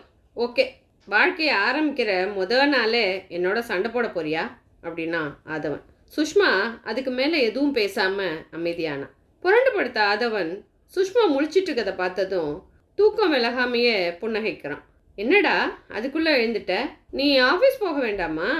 இன்னைக்கு சண்டே, அதனால் ஃபைல்களை விட்டுட்டு ஒன்றை கட்டிக்கிற வேலை எனக்கு அப்படின்னவன் ஒரே இழுப்பில் அவளை தன்னோட கை வளையத்துக்குள்ளே கொண்டு வந்தான். தொடர்ந்து சிரிப்பும் சினுங்களுமா அந்த விடுமுறை நாளோட கால பொழுது அவங்களுக்கு அழகாக விடிஞ்சுது. தொடர்ந்து வந்த நாட்கள் ரொம்ப வேகமாக நகர்ந்தன. உமாவுக்கு ஆண் குழந்தை பிறந்திருக்கிறதா செய்தி வந்தது. சுஷ்மாவும் ஆதவனும் பார்க்க போனாங்க. சுஷ்மாவுக்கு குழந்தைய விட்டு நகரவே மனசில்லை. கை கால் எல்லாம் பாரேன், குட்டி குட்டியாக ரோஜா பூ மாதிரி மெத்து மெத்துன்னு, சோ ஸ்வீட். ஆர்வத்தோடு ரசித்த சுஷ்மாவை பார்த்து வாசுகியும் கண்ணம்மாவும் சிரித்தாங்க. நீயும் சீக்கிரமாக இதை மாதிரி ஒன்று பெற்றுக்கோ, ஆசை தீர கொஞ்சலாம் அப்படின்னா வாசுகி அவகிட்ட. சுஷ்மா ஆதவனை பார்த்து உதட்ட சுழிச்சா. இப்போ வேண்டான்னு சொல்கிறான், சொந்தமாக வீடு வாங்கின பிறகு தான் குழந்தையான். அத்தை ஆதவனை பார்க்க ஆதவன் ஜன்னல் வழியாக வெளியே பார்த்தான். ஆச்சரியப்படுற விதமாக சுஷ்மா அந்த வீட்டில் இயல்பாக பொருந்தி போக ஆதவன் முன் எப்போதையும் விட அந்நியமாக உணர்ந்தான். வாரம் ஒரு முறை ஞாயிற்றுக்கிழமைகளில் வீட்டுக்கு போகிற போதெல்லாம் அப்பா வெளியில் எங்கேயும் போகாமல் அவங்களுக்காக வெயிட் பண்ணுறதையும் சுஷ்மாவோட சகஜமாக உரையாடுறதையும் ஆதவன் வியப்போடு கவனித்தான். அத்தை குழிப்பணியாரம் சூப்பர் அப்படின்னு சுஷ்மா வாசுகியோட கழுத்தை கட்டிக்கிற போதும், கண்ணம்மா கிட்ட எனக்கு அங்கே ரொம்ப போர் அடிக்குதுமா, எல்லாரும் அங்கே வந்துடுங்களேன் அப்படின்னு மடியில் சாஞ்சு கொஞ்சம் போதும், உமா கிட்ட இந்த மருதாணி எப்படி போடுறது அப்படின்னு கேட்டு அதை போட பழகும் போதும் ஆதவன் வெறுமனே பார்த்துக்கிட்டு இருந்தான். அத்தை கிட்ட அவள் செலவுக்குன்னு ஒரு தொகையை ஆதவன் கொடுத்தப்போ, இத்தனை நாளாக இல்லாமல் இப்போ புதுசாக என்ன செலவு வந்துட போகுது ஆதவா, உன்கிட்டயே இருக்கட்டும், தேவைப்பட்டா வாங்கிக்கிறேன் அப்படின்னா. உனக்கு தேவை இருக்கோ இல்லையோ, செய்ய வேண்டிய கடமை எனக்கு இருக்குது. மாதம் நான் பணத்தை அறத்தான் போகிறேன், அதை செலவழிக்கிறதும் செலவழிக்காமல் வச்சுருக்கிறதும் ஓ இஷ்டம் அப்படின்னு சொன்ன ஆதவன் அத்தையோட கைகளில் பணத்தை வச்சான். சரி, உன் விருப்பம் அப்படின்னு கண்ணம்மா சொன்னால், நீ பிரியப்பட்ட உத்தியோகத்தில் உட்காந்துட்ட, ஆசைப்பட்ட பொண்ணையும் கல்யாணம் பண்ணிக்கிட்ட, நல்ல மனைவியும் குழந்தைகளும் தர சந்தோஷத்தை வாழ்க்கையில் வேறு எதுவும் தந்துட முடியாது. புதுசாக எதையும் பிடிக்க ஓடாத ஆதவா. நிறைவுங்கிறது நம்ம எதிர்பார்ப்பில் அடங்கியிருக்கு. நீ நிறையா படித்தவன், உனக்கு தெரியாததில்லை. எப்போதும் அத்தை தன்னை துல்லியமாக கணிச்சிருவாங்கிற எண்ணத்தில் அப்போ அங்கே வந்த சுஷ்மாவை பார்த்ததும் விளையாட்டாக பேச்ச மாற்றினான். என்னை பற்றி கவலைப்படாத, உன் பொண்ணை பற்றி கவலைப்படாத, அம்மா மாதிரி சமைக்கவோ உன்ன மாதிரி வீட்டை பராமரிக்கவோ தெரியல அவளுக்கு. சரியான வாயாடி அப்படிங்கிறான். சும்மா சொல்கிறாம்மா, நம்பாதீங்க, நான் இப்போ நல்லா சமைக்க கற்றுக்கிட்டேன் அப்படின்னா சுஷ்மா. அத்தை புன்னகையோடு சொன்னா, சுஷ்மாவுக்கு பொறுப்பும் எந்த சூழ்நிலையையும் எதிர்கொள்கிற மனசும் அதிகம். அப்படி சொல்லுங்கம்மா அப்படின்னா சுஷ்மா உற்சாகமாக குதிச்சு, ஓகே சுஷ்மா, நேரமா அது போகலாம் அப்படின்னு ஆதவன் கிளம்பவும், கொஞ்சம் இரேன், இன்னைக்கு உனக்கு பிடிச்ச அடையும் அவியலும் பண்ணியிருக்கேன் அப்படின்னா வாசுகி. எனக்கு ஒரு மீட்டிங் இருக்குது அப்படின்னு கிளம்புனான் ஆதவன். அவன் அப்படி தான் ரொம்ப பிகு பண்ணுவான். நீங்கள் டிஃபன் பாக்ஸில் போட்டு கொடுங்க அத்தை, வீட்டுக்கு போனதும் முதல்ல அவன் தான் சாப்பிடுவான் அப்படின்னா சுஷ்மா. 2 பேரும் வெளியில் வரும்போது, உன் ஃப்ரெண்டு சுனில் உன்னை தேடி வந்தான், ஃபோன் நம்பர் கூட கேட்டான் அப்படின்னாரு சங்கரன். திரும்பி போகும்போது சுஷ்மா கேட்டா, பீச்சில் உன்னை பார்த்தப்போ உன் கூட இருந்தவன் தானே சுனில்? ஆமாம், ஆதவன் அலுப்போட சூழ் கொட்டினான். படிக்கும்போது பழகினவங்க, ஃப்ரெண்ட்ஸ், தெரிஞ்சவங்க, தெரியாதவங்க எல்லாரும் நான் இந்த போஸ்டிங்க்கு வந்த பிறகு தேடி வந்து நட்பு பாராட்டுறாங்க. ஆனால் சுனில் உன்னோட ஃப்ரெண்டு ஆதி? ஃப்ரெண்டு தான், ஆனால் அந்த ஃப்ரெண்டு ஏதோ பிஸ்னஸ் ஆரம்பிக்க நான் ஃபைல் கிளியர் பண்ணணுமா, எல்லாம் சுயநல உலகம். ஆனால் அது உன்னோட வேலைகளில் ஒன்று தானே ஆதி? ஃப்ரெண்டுங்கிறதுனால கொஞ்சம் ஃபாஸ்ட்டாக பண்ணி கொடுப்பேன்னு சுனில் நினச்சதுனால அவன் சுயநலம் மிக்கவனா ஆயிடுவானா? ப்ளீஸ் ஸ்டாப் இட் சுஷ்மா, எல்லாத்துக்கும் ஆர்கியூ பண்ணாத அப்படின்னா ஆதவன் எரிச்சலோட. 3 வருஷங்கள் வேகமாக ஓடி மறைஞ்சது. ஆதவன் கடுமையாக உழைச்சான். பதவி உயர்வும் பொறுப்பும் கூடுனுச்சு. ஊரோட பெரும் புள்ளிகளில் பலர் அவனுக்கு அறிமுகமாக இருந்தாங்க. உயர்மட்ட பார்ட்டிகள்லையும் விழாக்கள்லையும் அவன் பிரபலமாக இருந்தான். சுஷ்மா மட்டும் கொஞ்சமும் மாறாமல் அதே பேச்சு, அதே சிரிப்பு, துடிப்போட வளைய வந்தான். சுஷ்மா, நாளைக்கு நீ ஃப்ரீயா? அவனுக்கு எதிரில் இருந்த டேபிள் மேலே கால்கள் ஆட்டிக்கிட்டு உட்காந்துருந்த சுஷ்மா, எதுக்கு கேட்குற அப்படின்னா அவங்கிட்ட. வெளியில் போகலான்னு நினச்சேன். வாவ், எங்கே போகலாம்? உள்ளூரா வெளியூரா? எத்தனை நாள்? உற்சாகமாக கேட்டவளுக்கு, உள்ளூர் தான், ஈவினிங் போயிட்டு நைட் திரும்பிடலாம் அப்படின்னு பதில் சொல்கிறான். உன்னோட ஜால்ராக்களும் காவல் படையும் அதிகாரிகள் வட்டமும் இல்லாத இடம் எதுவானாலும் சரி, எனக்கு சந்தோஷந்தான். ஆதவன் சிரிச்சுக்கிட்டே செல்லம்மா அவள் தலையில் முட்டுனான். பெரிய பதவியில் இருக்கிறவனை கல்யாணம் பண்ணிக்கிட்டு இத்தனை சின்ன விஷயத்துக்கெல்லாம் ஆசைப்படலாமா? ஏதாவது பெருசாக ஆசைப்படு. சமீப காலமாக நான் ஆசைப்பட்டு எனக்கு கிடைக்காத மிகப்பெரிய விஷயம் நம்ம 2 பேருக்குமான தனிமை. அதுக்கு தடையாக இருக்கிற எதையும், அது உன் வேலையாக இருந்தாலும் கூட நான் விரும்பலை. ஆதவன் வாய்விட்டு சிரித்தான். இந்த சொந்த வீடும் பேரும் புகழும் கிடச்சிருக்கிறது அந்த வேலையினால தான். சுஷ்மா தன்னோட எதிர நின்றுட்டு இருந்தவனோட இடுப்பை அணைச்சிக்கிட்டு சொன்னா, நான் உன்னை விரும்பினது உன் படிப்பையும் பதவியையும் பார்த்து இல்லை. சங்கரன் வாத்தியார் பையன் ஆதியை தான் எனக்கு பிடிச்சிருந்தது. தினமும் உங்ககிட்ட அவனை தான் நான் தேடிக்கிட்டு இருக்கேன். எது இருந்தாலும் இல்லைனாலும் உண்மையில நான் வச்சிருக்கிற அன்பு சத்தியம் சுஷ்மா, என்னைக்கும் மாறாத விஷயம் அது. உணர்ச்சியோடு சொன்னான் ஆதவன். அது எனக்கு தெரியுமே அப்படின்னா சுஷ்மா அவன் கழுத்தை அணைச்சிக்கிட்டு. சார் அப்படின்னு ஆதவனோட பிஏவோட குரலும் கதவு மெலிசா விரல் நுனியால் தட்டப்படுற சத்தமும் கேட்கவே, கரடி அப்படின்னா சுஷ்மா எரிச்சலா. ஆதவன் டக்கின் பண்ண சட்டை மேலே கோட்டை போட்டுக்கிட்டே சொன்னான், ஈவினிங் 6 மணிக்கு வருவேன், இன்னைக்கு தாஜில் ஒரு பார்ட்டி. ஆதவன் முடிக்கிறதுக்கு முன்னாடி சுஷ்மா சொன்னான், உன் ஆஃபீஸ் பார்ட்டிக்கெலாம் நான் வரல. வெளியில் போகலான்னு சொன்னதும் நீயும் நானும் மட்டும் போக போகிறதா நினச்சேன். உன் கூட்டத்துக்குள்ளே என்னை இழுக்க பார்க்காத, என்னால் அது முடியாது. என் ஃபேமிலிக்குன்னு கொடுக்கப்படுற விருந்தில் என்னோட மனைவி இல்லாமல் நான் எப்படி போக முடியும் சுஷ்மா? ப்ளீஸ் எனக்காக வா, நீ நல்ல பொண்ணு இல்லையா? ப்ளீஸ்டா. ஆதவன் அவள் கண்ணத்தை பிடிச்சிட்டு கொஞ்சம் சுஷ்மா முகத்தை திருப்புனான். எனக்கு சோப்பு போடாத. ஆதவன் சிரிப்பை அடக்கிக்கிட்டே, நான் எதுக்கு சோப்பு போடணும், நீ தான் குளிச்சிட்டியே அப்படின்னா. விடு என்னைய, உன் செக்ரட்டரி இன்னும் 2 நிமிஷத்தில் உள்ளே வந்துடுவான். என் அனுமதி இல்லாமல் என் அறைக்குள்ளே வர துணிச்சல் நிச்சயம் அவனுக்கு கிடையாது. நீ நல்லா தூங்கி ரெஸ்ட் எடுத்துட்டு ஈவினிங் ரெடியாயிரு, ஓகே? No, yes. என்னால் வர முடியாது ஆதி. நீ வர்ற டார்லிங். ஆதி, பாய் பாய். ஆதவன் அவள் பேசுகிறதுக்கே இடம் தராமல் கையசைச்சிட்டு கிளம்பி போக சுஷ்மா சலிப்போட சோஃபாவில் உட்காந்தா. தாஜ் ஹோட்டலோட பார்ட்டி ஹாலுக்குள்ளே நுழைஞ்சதும் வெல்கம் வெல்கம்னு 2 கைகளையும் விரித்து அவங்கள ஆரவாரமாக வரவேற்றாரு ராம்குமார். கழுத்தில் இருந்த வைரங்களோட போட்டி போட்டு ஜொலிச்ச சுஷ்மாவோட அழகை கண்ணிமிக்காமல் பார்த்தவர், உங்களோட வரவால் இன்னைக்கு இந்த விருந்து கௌரவம் அடையுது அப்படின்னாரு தலையை தாழ்த்தி. இத்தனை பெரிய முகஸ்துதி தேவையில்லை மிஸ்டர் ராம்குமார், நீங்கள் எத்தனை பெரிய ஆள்னு ஆதி ஏற்கனவே சொல்லியிருக்கான் அப்படின்னா சுஷ்மா. ராம்குமார் பெருசா சத்தம் போட்டு சிரிச்சார். மிஸ்டர் ராதவன் தன்னோட மனைவியை அதிகமாக வெளியில் அழைச்சிட்டு வர்றதில்லைன்னு ஒரு கம்ப்ளைண்ட் இருக்குது. ஆனால் அது ஏன்னு இப்போ தான் தெரியுது. இவ்வளவு அழகான பொண்ணை யாராவது தூக்கிட்டு போயிடுவாங்கங்கிற பயமாக இருக்கும்.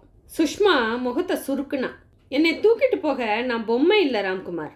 பொதுவாக பார்ட்டிகளில் எனக்கு விருப்பம் கிடையாது. என்னோட பேரண்ட்ஸ் தர்ற பார்ட்டிகளில் கூட நான் கலந்துக்கிறதில்ல.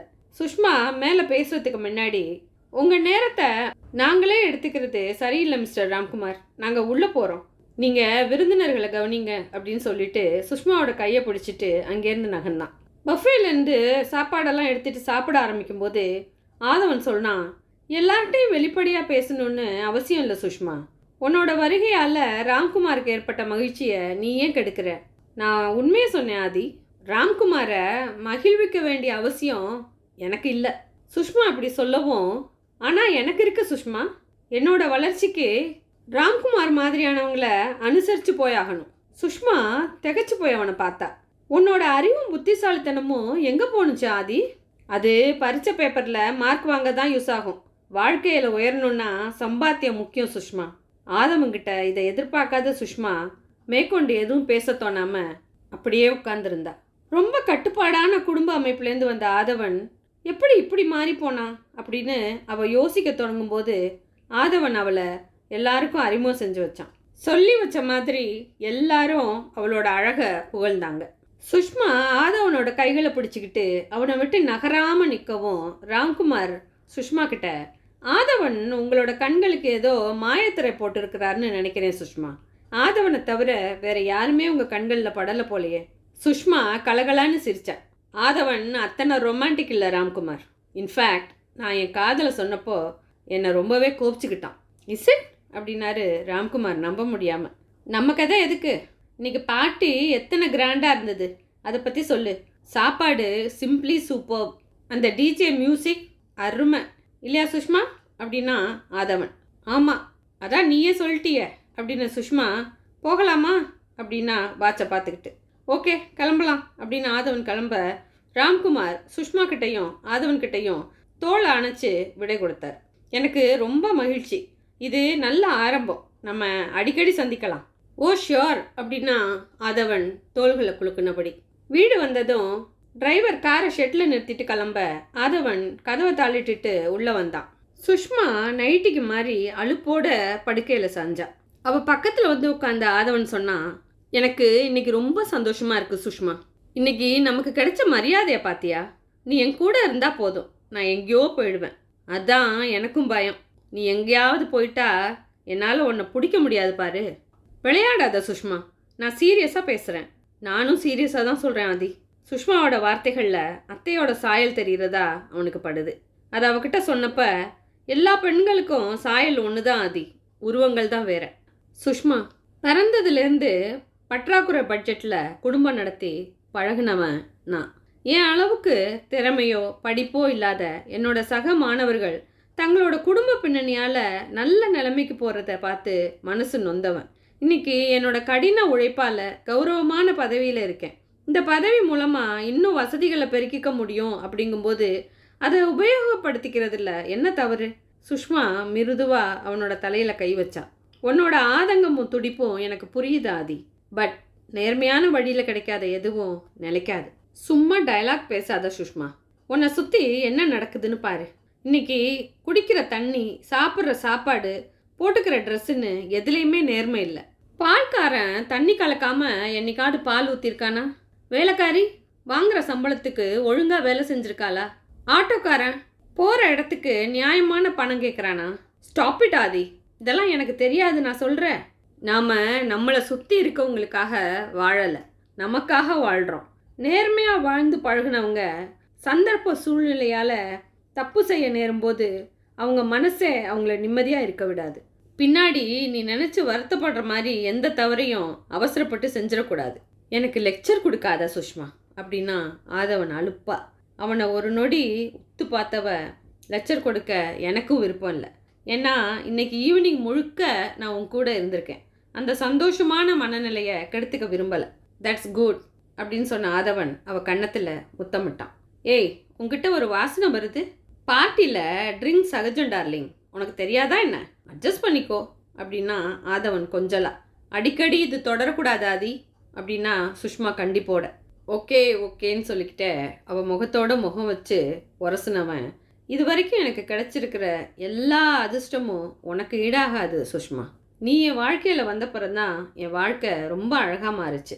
ஐ லவ் யூ செல்லம் அப்படின்னு சொல்லவும், சும்மா சொல்லக்கூடாது, ஒரு பெக்கு உள்ளே போனதும் கவிதை பேசுகிற. சுஷ்மா கையில் இருந்த குழந்த எகிரி குதிச்சான். சுஷ்மாவோட கொஞ்சல் மொழியும் முகம் காட்டும் வேடிக்கையையும் பார்த்து குலுங்கி சிரிச்சான். சுஷ்மா, டிஃபன் ஆறி போயிடும், முதல்ல சாப்பிடு அப்படின்னா உமா. ம், எனக்கு இவனை கீழே விடவே மனசில்ல. So cute. உமா, ஒரு உண்மையை சொல்லட்டுமா? இந்த உலகத்திலேயே லக்கி உமன்னா அது நீ தான். நானா? ஆமாம். இந்த மாதிரி ஒரு குழந்தைய பெற்றவ எப்படி அதிர்ஷ்டசாலியாக இல்லாமல் இருக்க முடியும்? சுஷ்மாவோட குரலில் ஏக்கம் தெரிய அத்தை கேட்டா, ஆதவன் ஆசைப்படி தான் வீடு வாங்கியாச்சே, இன்னும் ஏன் குழந்தைய தள்ளி போடுறீங்க? ஆசைக்கு அளவு எதுமா? ஒரு வீடு வாங்கினதும் அது அடங்கிருமா என்ன? சுஷ்மா அப்படி கேட்கவும் கண்ணம்மா யோசனையில் ஆழ்ந்து போக வாசுகி மருமகள் ஆதங்கத்தோடு கேட்டா, ஆதவன் இங்கே வந்து 2 மாதம் ஆகுது, இப்போவாது உன் கூட அழைச்சிட்டு வந்திருக்க கூடாதம்மா? சுஷ்மா வாசுகியை திருப்திப்படுத்துகிற மாதிரி என்ன சொல்கிறதுன்னு யோசிக்க சரவணன் அம்மாவுக்கு பதில் சொன்னான். அவனுக்கு வேலை நிறைய இருக்கும்மா, கவர்மெண்ட்டில் சும்மா சம்பளம் கொடுத்துருவாங்களா என்ன? அவனும் அப்பா பேச்சை கேட்டு டீச்சர் வேலைக்கு போயிருந்தா இப்போ உன்ன மாதிரி நிம்மதியாக இருந்திருக்கலாம் அப்படின்னா வாசுகி. மாமியாரை பார்த்துக்கிட்டு உட்காந்துருந்த சுஷ்மா கிட்ட சரவணன் சொன்னான், நீ எதுவும் தப்பாக நினைக்காத சுஷ்மா. அம்மாவுக்கு தெரிஞ்சதெல்லாம் அப்பாவும் அடுப்படியும் வாத்தியார் வேலையும் தான். தப்பாக நினைக்க இதில் எதுவுமே இல்லை. ஆச்சரியம் என்னென்னா, அத்தை மாதிரி நானே சில தடவை ஆதவன் டீச்சர் வேலைக்கு போயிருந்தா நல்லா இருக்கும்னு நினச்சிருக்கேன். மற்றபடி குடும்பத்துக்காகவே தன்னை முழுசாக அர்ப்பணிச்சுக்கிறது அத்தை மாதிரி சிலரால் தான் முடியும் அப்படின்னா சுஷ்மா. சுஷ்மா, உன் அம்மா வீட்டுக்கு போயிருந்தியா? அங்கே எல்லாரும் நல்லா இருக்காங்களா அப்படின்னு கேட்டா உமா. நான் அங்கே போய் ரொம்ப நாளாயிடுச்சு உமா. அம்மா அப்பா அண்ணா எல்லாருமே ரொம்ப பிஸி. காம பாட்டியை பார்க்கவாது முன்னாடிலாம் போவேன்.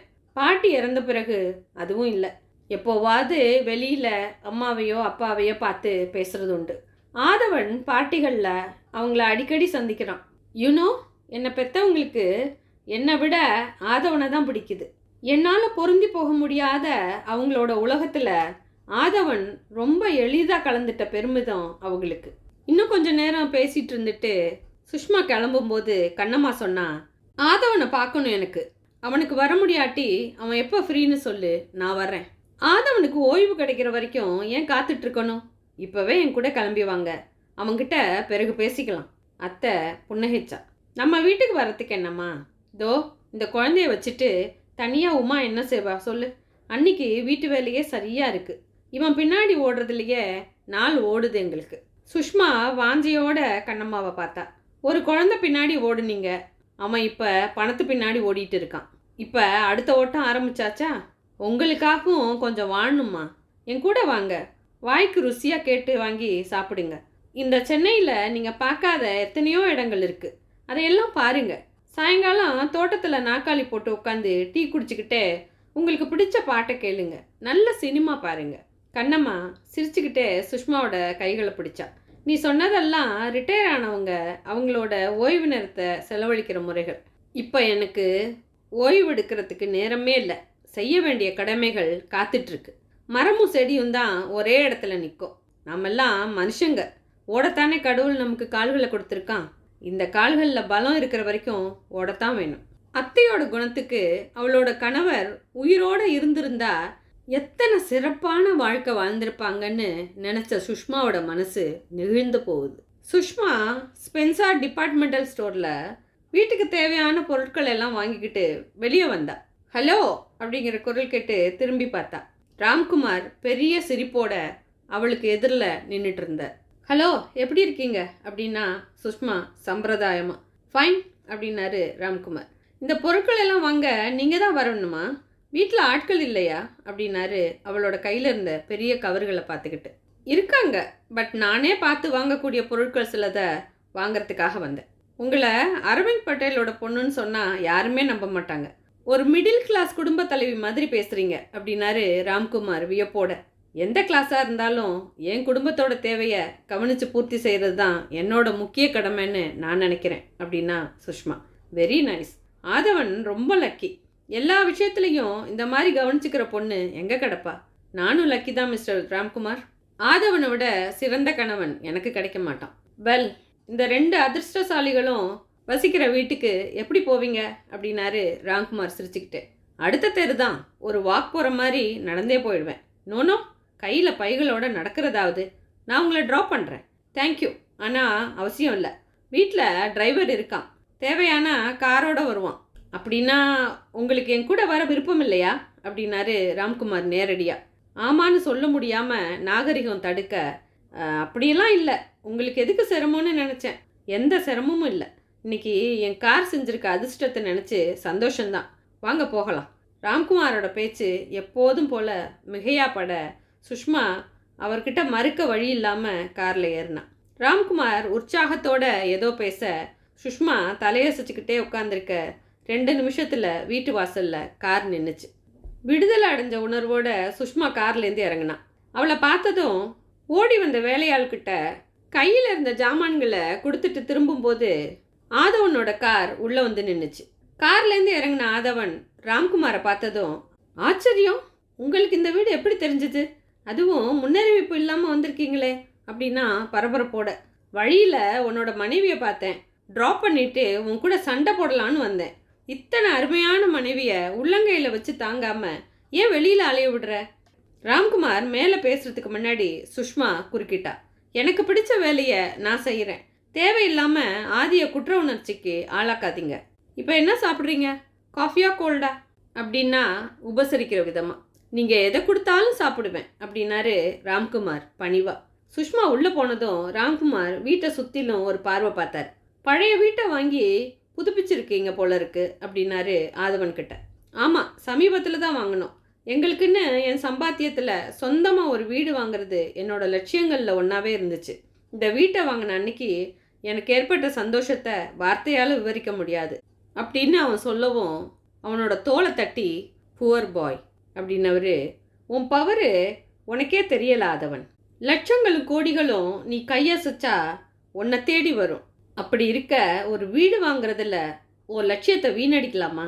அடுத்த 6 மாதம் நான் சொல்கிறபடி செய்யாதவன் தமிழ்நாட்டோட பெரிய பணக்காரங்களில் ஒருத்தனா உன்னை மாத்துறேன். இதை விட பெரிய பங்களாக்களும் விதவிதமான கார்களும் உனக்கு சொந்தமாக இருக்கும். அரவிந்த் பட்டேலோட மருமகனி, அந்தஸ்தில் அவரை விட கீழே இருக்கலாமா? உன் மாமனார் மாமியார் நிமிர்ந்து பார்க்குற ஒசரத்துக்கு நீ போகணும். ராம்குமார் சொல்லிக்கிட்டே போக ஆதவன் வியப்புலையும் மகிழ்ச்சியிலையும் திளைக்க ஆரம்பித்தான். சுஷ்மா ஆரஞ்சு ஜூஸையும் ஸ்வீட்டையும் டீப்பாய் மேலே வைக்கவும் ரசகுல்லாவை ஸ்பூனால் ஒரு வாய் சாப்பிட்ட ராம்குமார் சொன்னார், உங்கள் வீட்டில் முதல்ல நான் சாப்பிட்ற இந்த ஸ்வீட்டு உங்கள் வாழ்க்கையையும் இதை போலவே இனிப்பாக்கட்டும் அப்படின்னு. சுஷ்மா அமைதியாக புன்னகைக்க ஆதவன் நிச்சயமா அப்படின்னா சந்தோஷத்தோட. ராம்குமார் போன பிறகு உள்ளே வந்த ஆதவன்கிட்ட சுஷ்மா கேட்டா, அந்த ராம்குமாரோட மனைவி குடும்பம் எல்லாம் எங்கே இருக்காங்க? அப்படி யாருமே இல்லை. புருஷன் அதிர்ஷ்டசாலி, இது வரைக்கும் கல்யாணமே பண்ணிக்காம தினம் கல்யாண வாழ்க்கையை அனுபவிக்கிறார். கல்யாணம் ஆகாத கட்டையா? அதனால தான் சுத்தமாக இங்கிதமே இல்லாமல் அடுத்தவங்க குடும்பத்தில் மூக்க நுழைக்கிறாரு. கூல் சுஷ்மா அப்படின்னு ஆதவன் அவகிட்ட. ராம்குமாரை பற்றி பேச்சு எடுத்தாலே நீயே படபடக்கிற. எனக்கு என்னமோ முதல் சந்திப்புலையே அந்த ஆளை பிடிக்கல. பாமரத்தனமாக பேசாத சுஷ்மா. காரணமே இல்லாமல் ஒருத்தரை வெறுக்கலாமா? காரணங்கள் நிறைய இருக்குது. அவரோட பேச்சும் பார்வையும் சரியில்லை. இப்போது அந்தஸ்து மோகம் உன் பார்வையை மறைக்குது. அது விலகும் போது ராம்குமார் எப்படிப்பட்டவர்னு புரியும். தன்னோட நலனில் பெருசாக அக்கறை காமிக்கிற ராம்குமாரை மனைவி கடுமையாக விமர்சிக்கிறது ஆதவனை வருத்தப்படுத்துது. ஆனால் அதை பற்றி விவாதித்து தங்களோட சுமூகமான நிலைமையை கெடுத்துக்க விரும்பாதவன், ஓகே இனி ராம்குமாரை பற்றி நம்ம பேச வேண்டாம் சரியா அப்படின்னு சொல்லவும், ரொம்ப சரி அப்படின்னா சுஷ்மா. இட்லியை தக்காளி குருமாவில் தொட்டு சாப்பிட்டுக்கிட்டே ஆதவன் சொன்னான், எங்கள் அம்மா சமையல் மாதிரியே இருக்குது. அவனுக்கு எதிரில் உட்காந்துருந்த சுஷ்மா மாதிரி இல்லை, உங்கள் அம்மாவே சமைச்சது தான். மதியம் நான் போயிருந்தப்போ உனக்காக கொடுத்து அனுப்புனாங்க அப்படின்னவ எழுந்து போய் நெய் முறுக்கையும் ரவா லட்டுவையும் எடுத்துகிட்டு வந்து வச்சா. ஸ்கூல் போயிட்டு இருந்த நாட்களில் பரீட்சைக்கு படிக்கும்போது முறுக்கோட அல்ஜீப்ராவையும் சேர்த்து நொறுக்குனதையும் ஒரு பாடம் முடிஞ்சதும் ஒரு லட்டு அப்படிங்கிற கணக்கில் சைன்ஸையும் லட்டையும் ஒரு சேர காலி பண்ணதையும் நினச்சி பார்த்தான் ஆதவன். நாக்கில் ருசிப்பட்டதும் மனசு பழைய நினைவுகளில் கரைஞ்சது. சுஷ்மா அவனை புரிஞ்சுக்கிட்ட புன்னகையோட சொன்னா, இந்த பூமியை ஏன் தாய்க்கு சமமாக சொல்கிறோம் தெரியுமா ஆதி? எவ்வளவு உயரமாக தூக்கி வீசினாலும் புவியீர்ப்பு சக்தினால பொருட்கள் திரும்ப தரையிலே வந்து விடுற மாதிரி பெத்த தாய்க்கும் ஈர்ப்பு சக்தி உண்டு. பிள்ளைங்க அவங்கள பிரிஞ்சு எங்கே இருந்தாலும் கடைசி வரைக்கும் தாயோட நினைவுகள் அவங்கள ஈர்த்துக்கிட்டே தான் இருக்கும். சுஷ்மா கிட்ட தன்னால் எந்த முகமூடியையும் போட முடியாதுங்கிற பலவீனத்தில் ஆதவன் பொதுவாக புன்னகைக்கிறான். அங்கே எல்லாரும் எப்படி இருக்காங்க? எப்போதும் போல் இருக்காங்க. அம்மா தான் அவங்ககிட்ட பேசணும்னு சொல்லிக்கிட்டே இருக்காங்க. நேரம் கிடைக்கும்போது உன்னை ஃபோன் பண்ண சொன்னாங்க. What nonsense! அத்தை என்கிட்ட பேச அப்பாயின்மெண்ட் வாங்கணுமா? உன் கூட அவங்கள அழைச்சிட்டு வந்திருக்க வேண்டியது தானே அப்படின்னா வேகமாக. போன மாதமே கூப்பிட்டேன். ஒருவேளை நீ போனால் வருவாங்களோ என்னமோ. நாளைக்கு நாம் போகலாம். வற்புறுத்தியாவது அத்தையை கொஞ்ச நாள் இங்கே அழைச்சிட்டு வரலாம் அப்படின்னா ஆதவன். ஆனால் அதுக்கு பிறகு பல நாளைகள் வந்து போணுச்சு. ஆதவனால் தன் வீட்டுக்கு போக முடியலை.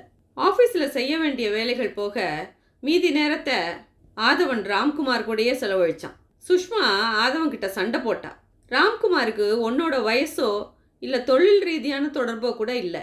நீங்கள் 2 பேரும் சேர்ந்து படித்தவங்களும் இல்லை. இந்த திடீர் நட்பு எங்கேருந்து வந்துச்சு? அதுவும் உன்னோடைய விடுமுறை நாளையும் குடும்பத்தையும் மறந்து அவர் பின்னால் அலையிற அளவுக்கு அப்படி என்ன காரணம் இருக்குது? என்கிட்ட சொல்லு. எதுக்கு சுஷ்மா கோவப்படுற அப்படின்னா ஆதவன் சமாதானமா, நான் காரணம் இல்லாமல் சுத்தலை. அவரால் நம்ம குடும்பத்துக்கு என்ன நன்மை கிடைச்சாலும் அதனால பலனடைய போகிறது நீயும் வரப்போகிற நம்ம வாரிசுகளும் தான்.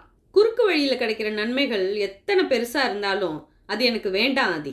நியாயமாக நமக்கு கிடைக்க வேண்டியது கிடைச்சா போதும். ஆதவனோட முகம் தீவிரமானது. உனக்கு போதுமானதாக இருக்கலாம், ஆனால் எனக்கு போதாது சுஷ்மா. தயவு செய்து இந்த விஷயத்தில் நீ தலையிடாத. சுஷ்மா பல முறை சொன்ன போதும் ராம்குமாரோட வரவும் அதை தொடர்ந்து வீட்டுக்கு புதுசாக பொருட்கள் வரதும் நின்ன பாடில்லை.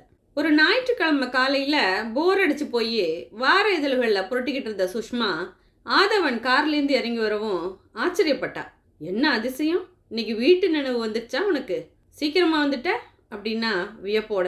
வீட்டு நினைப்பு இல்லாமல் எங்கே போகும்? ஒரு நிமிஷமாச்சும் உன்னை மறந்தாதானே நினைக்கிறதுக்கு. சும்மா டைலாக்லாம் பேசாத, என்ன விஷயம் சொல்லு அப்படின்னா அவள் கராரா. மிரட்டாத சுஷ்மா, நம்ம 2 பேரும் சேர்ந்து வெளியில் போய் எத்தனை நாள் ஆகுது தெரியுமா?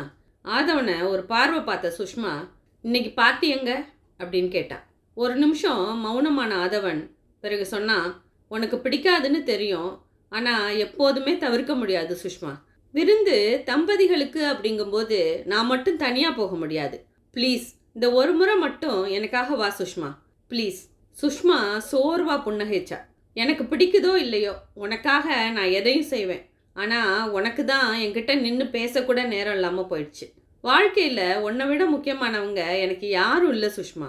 உன்கிட்ட நிதானமாக ஒரு விஷயத்தை பற்றி பேசணும்னு ஒரு வாரமாக தவிச்சுக்கிட்டு இருக்கேன். அதை காது கொடுத்து கேட்க நேரம் இல்லை உனக்கு. சரி, இப்போ சொல்லு சுஷ்மா. இப்போ உனக்கு அவசர வேலை எதுவும் இல்லையே? இல்லை, சொல்லு. சுஷ்மா புன்னகையோடு அவன் தோளில் சாஞ்சா. நம்ம எத்தனையோ திட்டமிட்டோம், கற்பனைகள் செய்தோம், தினமும் பேசணும். ஆனால் இப்போது சுஷ்மா முடிக்கிறதுக்குள்ள அவனோட செல்ஃபோன் அலறிச்சு. ஆதவன் ஃபோனை எடுத்ததும் மினிஸ்டர் லைனில் இருக்கிறதா அவனோட பிஏ தெரிவித்தான். செக்ரட்டேரியட்டில் இன்னைக்கு மினிஸ்டரோட ஒரு அவசர மீட்டிங் இருக்குது சுஷ்மா, நான் இப்போவே போயாகணும். ஈவினிங் கிளம்பி ரெடியாயிரு, சுவாசமாக பேசலாம். இப்போது மினிஸ்டர் எனக்காக காத்துட்ருக்கார், வரட்டுமா? ஆதவன் வேகமாக பேசிக்கிட்டே வெளியே போனான். ஆதவன் ஆஃபீஸ்லேருந்து நேரடியாக வந்துடுறதா சொல்லி ஈவினிங் சுஷ்மாவுக்கு கார் அனுப்பிச்சிருந்தான். சுஷ்மா தயாராகி வேலையாட்களுக்கு தகவல் சொல்லிட்டு ஃபிஷர்மேன் கோவ் ரிசார்ட்டை நோக்கி போகும்போது, இன்னைக்கு இங்கே வர்றதுக்கு ஆதவன்கிட்ட ஒத்துக்கிட்டு இருக்கக்கூடாது அப்படின்னு அவளுக்கு தோணுது. இனி அலைய முடியாதுன்னு ஆதவன்கிட்ட கண்டிப்பாக சொல்லிடணும் அப்படின்னு நினைக்கும் போதே காரு ஈசிஆர் ரோட்டில் லெஃப்டில் திரும்பி ரிசார்ட்டுக்குள்ளே நுழையுது. கடலை பார்த்த விடுதிகளையும் வண்ண வண்ண குடில்களையும் விஸ்கி அருந்திக்கிட்டே ஸ்விம்மிங் பூலில் மிதப்பவங்களையும் பீச்சில் வாலிபால் விளையாடின வெளிநாட்டு கும்பலையும் வேடிக்கை பார்த்துக்கிட்டு சுஷ்மா நடக்கும்போது, ஹலோ சுஷ்மா அப்படின்னு அர்ஜுனோட குரல் பக்கத்தில் கேட்குது. பெரிய கொடைக்கு கீழே கேமராக்களும் கும்பலும் கொஞ்சம் தொலைவில் நடிகர் நடிகைகளும் தெரிய அந்த கும்பலுக்குள்ளேருந்து அர்ஜுன் எழுந்து வந்தான். உன் ஷூட்டிங் இங்கே தான் நடக்குதா அப்படின்னா சுஷ்மா அண்ணனை பார்த்த சந்தோஷத்தோட. ஆமாம், நான் முதல்ல டைரக்ட் பண்ணுற படம். முக்கால்வாசி முடிஞ்சிருச்சு. இன்னும் ஒரு ஷெட்யூல் தான் பாக்கி. படம் ஹிட் ஆகணும், இல்லாட்டி அப்பா என்னை ஃபீல்டுக்குள்ளேயே விட மாட்டார். டோன்ட் வரி அர்ஜுன், உன்னோட திறமைக்கு நீ நிச்சயம் சக்ஸஸ்ஃபுல்லாக வருவ அப்படின்னா நம்பிக்கையோட. ஆமாம், நீ யாரோட வந்த? ஆதவன் எங்க? உனக்கு என்ன உடம்பு சரியில்லையா என்ன? இவ்வளோ மெலிஞ்சிருக்கிறிய அப்படின்னா அர்ஜுன். இது வரைக்கும் அர்ஜுன் அவகிட்ட இத்தனை அக்கறையாக பேசுனது இல்லைங்கிறதுனால எதிர்பாராத அந்த கரிசனத்தில் சுஷ்மாவோட கண்கள் கலங்குது. அதுக்குள்ள அர்ஜுனுக்கு ஷார்ட் ரெடி அப்படிங்கிற குரல் வரவும் அர்ஜுன் சுஷ்மா கிட்ட கையசைச்சிட்டு படைப்பிடிப்பு கும்பலை நோக்கி நடந்தான். சுஷ்மா ஆதவன் குறிப்பிட்டிருந்த அந்த ரிசார்ட்டை நெருங்கும் போது தூரத்திலே அவளை பார்த்துட்ட ராம்குமார் தன்னோட கைகளை விரிச்சபடி சுஷ்மாவை நெருங்கினார். வெல்கம் வெல்கம், உங்கள் வரவால இந்த இடமே புனிதம் அடைஞ்சிச்சு அப்படின்னார். ராம்குமார் அவளை அணைக்கிறதுக்குள்ள சுஷ்மா நாசுக்கா விலகுனான். உங்கள் வரவேற்புக்கு நன்றி. கெஸ்ட் எல்லாரும் வந்துட்டாங்களா? வந்துக்கிட்டே இருக்காங்க, நீங்கள் உள்ளே வந்து உட்காருங்க. சுஷ்மா விடுதிக்கு வெளியில் லானில் போடப்பட்டிருந்த சேரில் ஒன்றில் உட்காந்தா. அவள் நினச்சது போல் பெரிய பார்ட்டியாக இல்லாமல் மொத்தமே 4-5 பேர் தான் வந்திருந்தாங்க. இந்த விருந்துக்காகவா ஆதவன் தன்னை எத்தனை வற்புறுத்துனா அப்படின்னு அவள் யோசிச்சுட்டு இருக்கும்போதே, சுஷ்மா கொஞ்சம் கூல்ட்ரிங்க்ஸ் குடிக்கிறீங்களா அப்படின்னாரு ராம்குமார் அவளுக்கு பக்கத்தில் உட்காந்துக்கிட்டு.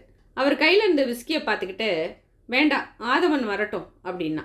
ஆதவன் பக்கத்தில் இல்லாட்டி தண்ணி கூட குடிக்க மாட்டிங்களா? உண்மையில் ஆதவனை நினச்சா எனக்கு பொறாமையாக இருக்குது. சுஷ்மா அவருக்கு பதில் சொல்லாமல் அந்த இருட்டில் அலைகளை வெறிச்சா. சுஷ்மா, அரவிந்த் பட்டேல் எப்படி உங்களை மிஸ் பண்ணார்னு எனக்கு தெரியலையே. அவர் மட்டும் உங்களை ஒரு ஸ்டார் ஆக்கியிருந்தா இன்னைக்கு பல முன்னணி நடிகைகளோட மார்க்கெட்டு காலியாக இருக்கும். ஐஸ்வர்யா ராய்க்கு சரியான போட்டியாக இருந்திருப்பீங்க. ரொம்ப அபத்தமாக பேசுகிறீங்க அப்படின்னா சுஷ்மா அலட்சியமா. ப்ராமிஸ், சத்தியம், உண்மையை தான் சொல்கிறேன் சுஷ்மா. நீ எங்கேயோ இருக்க வேண்டியவ, இங்கே இருக்க வேண்டிய பொண்ணே இல்லை. நான் சரியான இடத்துல தான் இருக்கேன் மிஸ்டர் ராம்குமார்.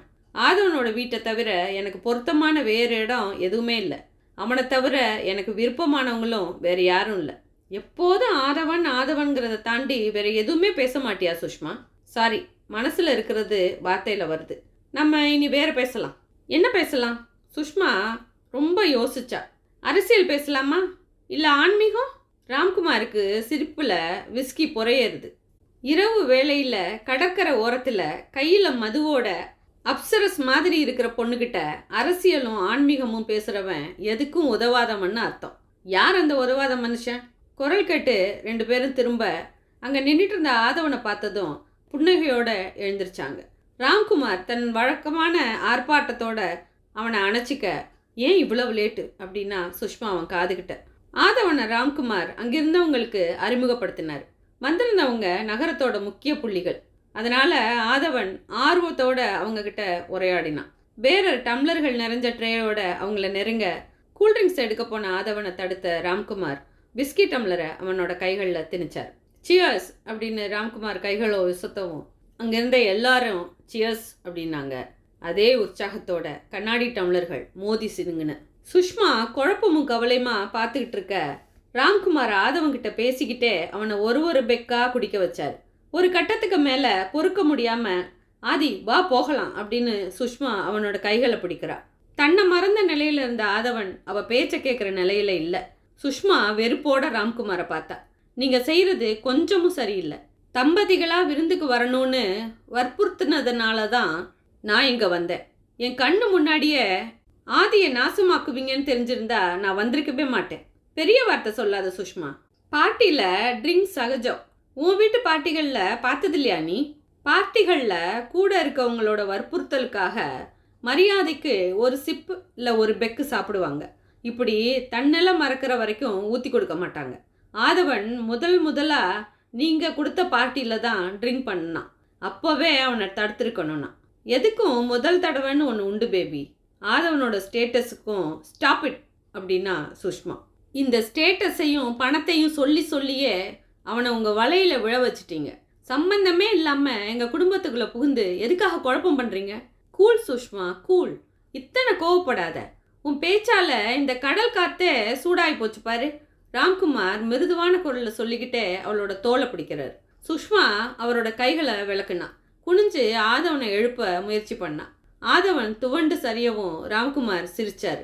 அவசரப்படாத டார்லிங், இங்கேயே காட்டேஜ் புக் பண்ணியிருக்கு. இப்போ யாரும் டிரைவ் பண்ணுற நிலைமையில இல்லை. நைட் இங்கே தங்கிட்டு நாளைக்கு போகலாம். கார் டிரைவரை ஆதவன் திருப்பி அனுப்பிச்சது சுஷ்மாவுக்கு ஞாபகம் வருது. யோசனையில் வாழ்ந்து போக ராம்குமார் சொன்னார், நான் சொல்கிறத கேளு சுஷ்மா, உன்னால் ஆதவனுக்கு வளமான எதிர்காலம் அமைய போகுது. நீ என்ன கவனிச்சுக்கிட்டா நான் அவனை பெரிய இடத்துக்கு கொண்டுட்டு போவேன். குனிஞ்சு ஆதவனை எழுப்ப முயற்சி பண்ணின சுஷ்மாவோட கரங்கள் தளர்ந்து போகுது. முதல்ல தான் இங்கேருந்து வெளியேறணும். ஆதவனை அழைச்சிட்டு போகிறத பற்றி பிறகு யோசிக்கலாம். ஹோட்டல் ரிசப்ஷனை அணுகி டாக்ஸி வரவழைக்கிற எண்ணத்தோட சுஷ்மா எழுந்து நிற்கிறா.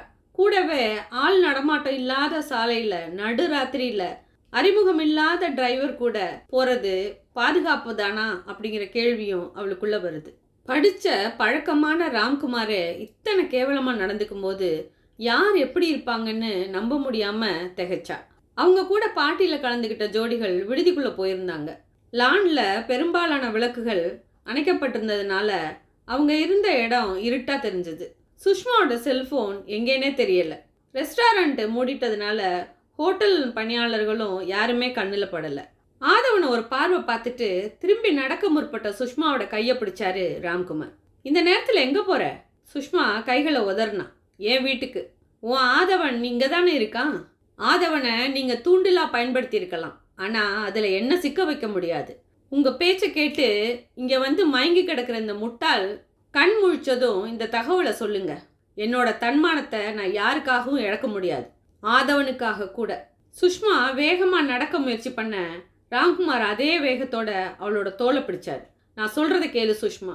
சுஷ்மா தன்னோட சக்தி அத்தனையும் திரட்டி ராம்குமாரை பலார்னு அரைஞ்சா. இனி ஒரு தடவை உன் கையை மேலே பட்டுச்சு, அடுத்த வேளை சாப்பிட கை இருக்காது, ஜாகிரதை. விரும்பினதெல்லாம் பணத்தால் சாதிச்சுக்கிட்டு சொகுசாக வாழ்ந்து பழகின ராம்குமார் இது வரைக்கும் யார்கிட்டையும் கை நீட்டி அடி வாங்கினதில்லை. அப்படிங்கிறதுனால சுஷ்மாவோட ஒரே அறையில் சுருண்டு போனார். வேகமாக நடந்து ரிசப்ஷன் அடைஞ்ச சுஷ்மாவுக்கு அர்ஜுனோட ஞாபகம் வருது. இங்கே சினிமா ஷூட்டிங் நடந்தது, அந்த குரூப் போயிட்டாங்களா அப்படின்னு விசாரிச்சா. கிளம்பிக்கிட்டே இருந்தாங்க, நான் பார்க்குறேன் மேடம் அப்படின்னு அந்த ரிசப்ஷனிஸ்ட்டு யாருக்கோ ஃபோன் பண்ணவும் சில நிமிஷங்களில் அர்ஜுனோட கார் டிரைவர் வந்தான். ரொம்ப நாட்களாக சுஷ்மாவோட வீட்டில் வேலை பார்க்குற அந்த டிரைவரு சுஷ்மாவை பார்த்ததும், மேடம் நீங்களா, இந்த நேரத்தில் எப்படி அப்படின்னாரு தயக்கத்தோட. அவரோட கேள்விக்கு பதில் அளிக்காத சுஷ்மா, அர்ஜுன் எங்க அப்படின்னா. அர்ஜுன் சார் ஷூட்டிங் முடிஞ்சு அவரோட ஃப்ரெண்ட்ஸுங்களோட இவ்வளோ நேரம் இங்கே தான் இருந்தார். இப்போ தான் காரை நம்ம வீட்டில் நிறுத்த சொல்லிட்டு ஃப்ரெண்டோடு போகிறாரு. சரி வா, நானும் நம்ம வீட்டுக்கு தான் போகிறேன் அப்படின்னா சுஷ்மா. கார் சாவியோட பணிவாக சுஷ்மாவுக்கு முன்னால் நடந்த டிரைவர், ஐயா வரலையா மேடம் அப்படின்னா மறுபடியும். ஐயாவும் நானும் தான் பார்ட்டிக்கு வந்தோம். நாளைக்கு இங்கே ஒரு பிஸ்னஸ் மீட் இருக்கிறதுனால ஐயா காட்டேஜ்லேயே தங்கிக்கிட்டாரு அப்படின்னு சுஷ்மா அதுக்கு மேலே பேச்சை வளர்க்காம காரில் ஏறி உட்காந்தா. பெற்றவங்க வீட்டுக்கு சுஷ்மா வந்து சேர்ந்தப்போ அவங்கெல்லாம் தூங்கிட்டு இருந்தாங்க. கதவை திறந்து விட்ட வேலைக்காரிக்கிட்ட அவளோட ரூமை திறக்க சொல்லி படுக்கையில் விழுந்ததும் அடி வயிற்றுலேருந்து துக்கம் பந்தா எழுந்து தொண்டையை கவ்வுது. கண்கள்லேருந்து நீர் சரமாக இறங்குது.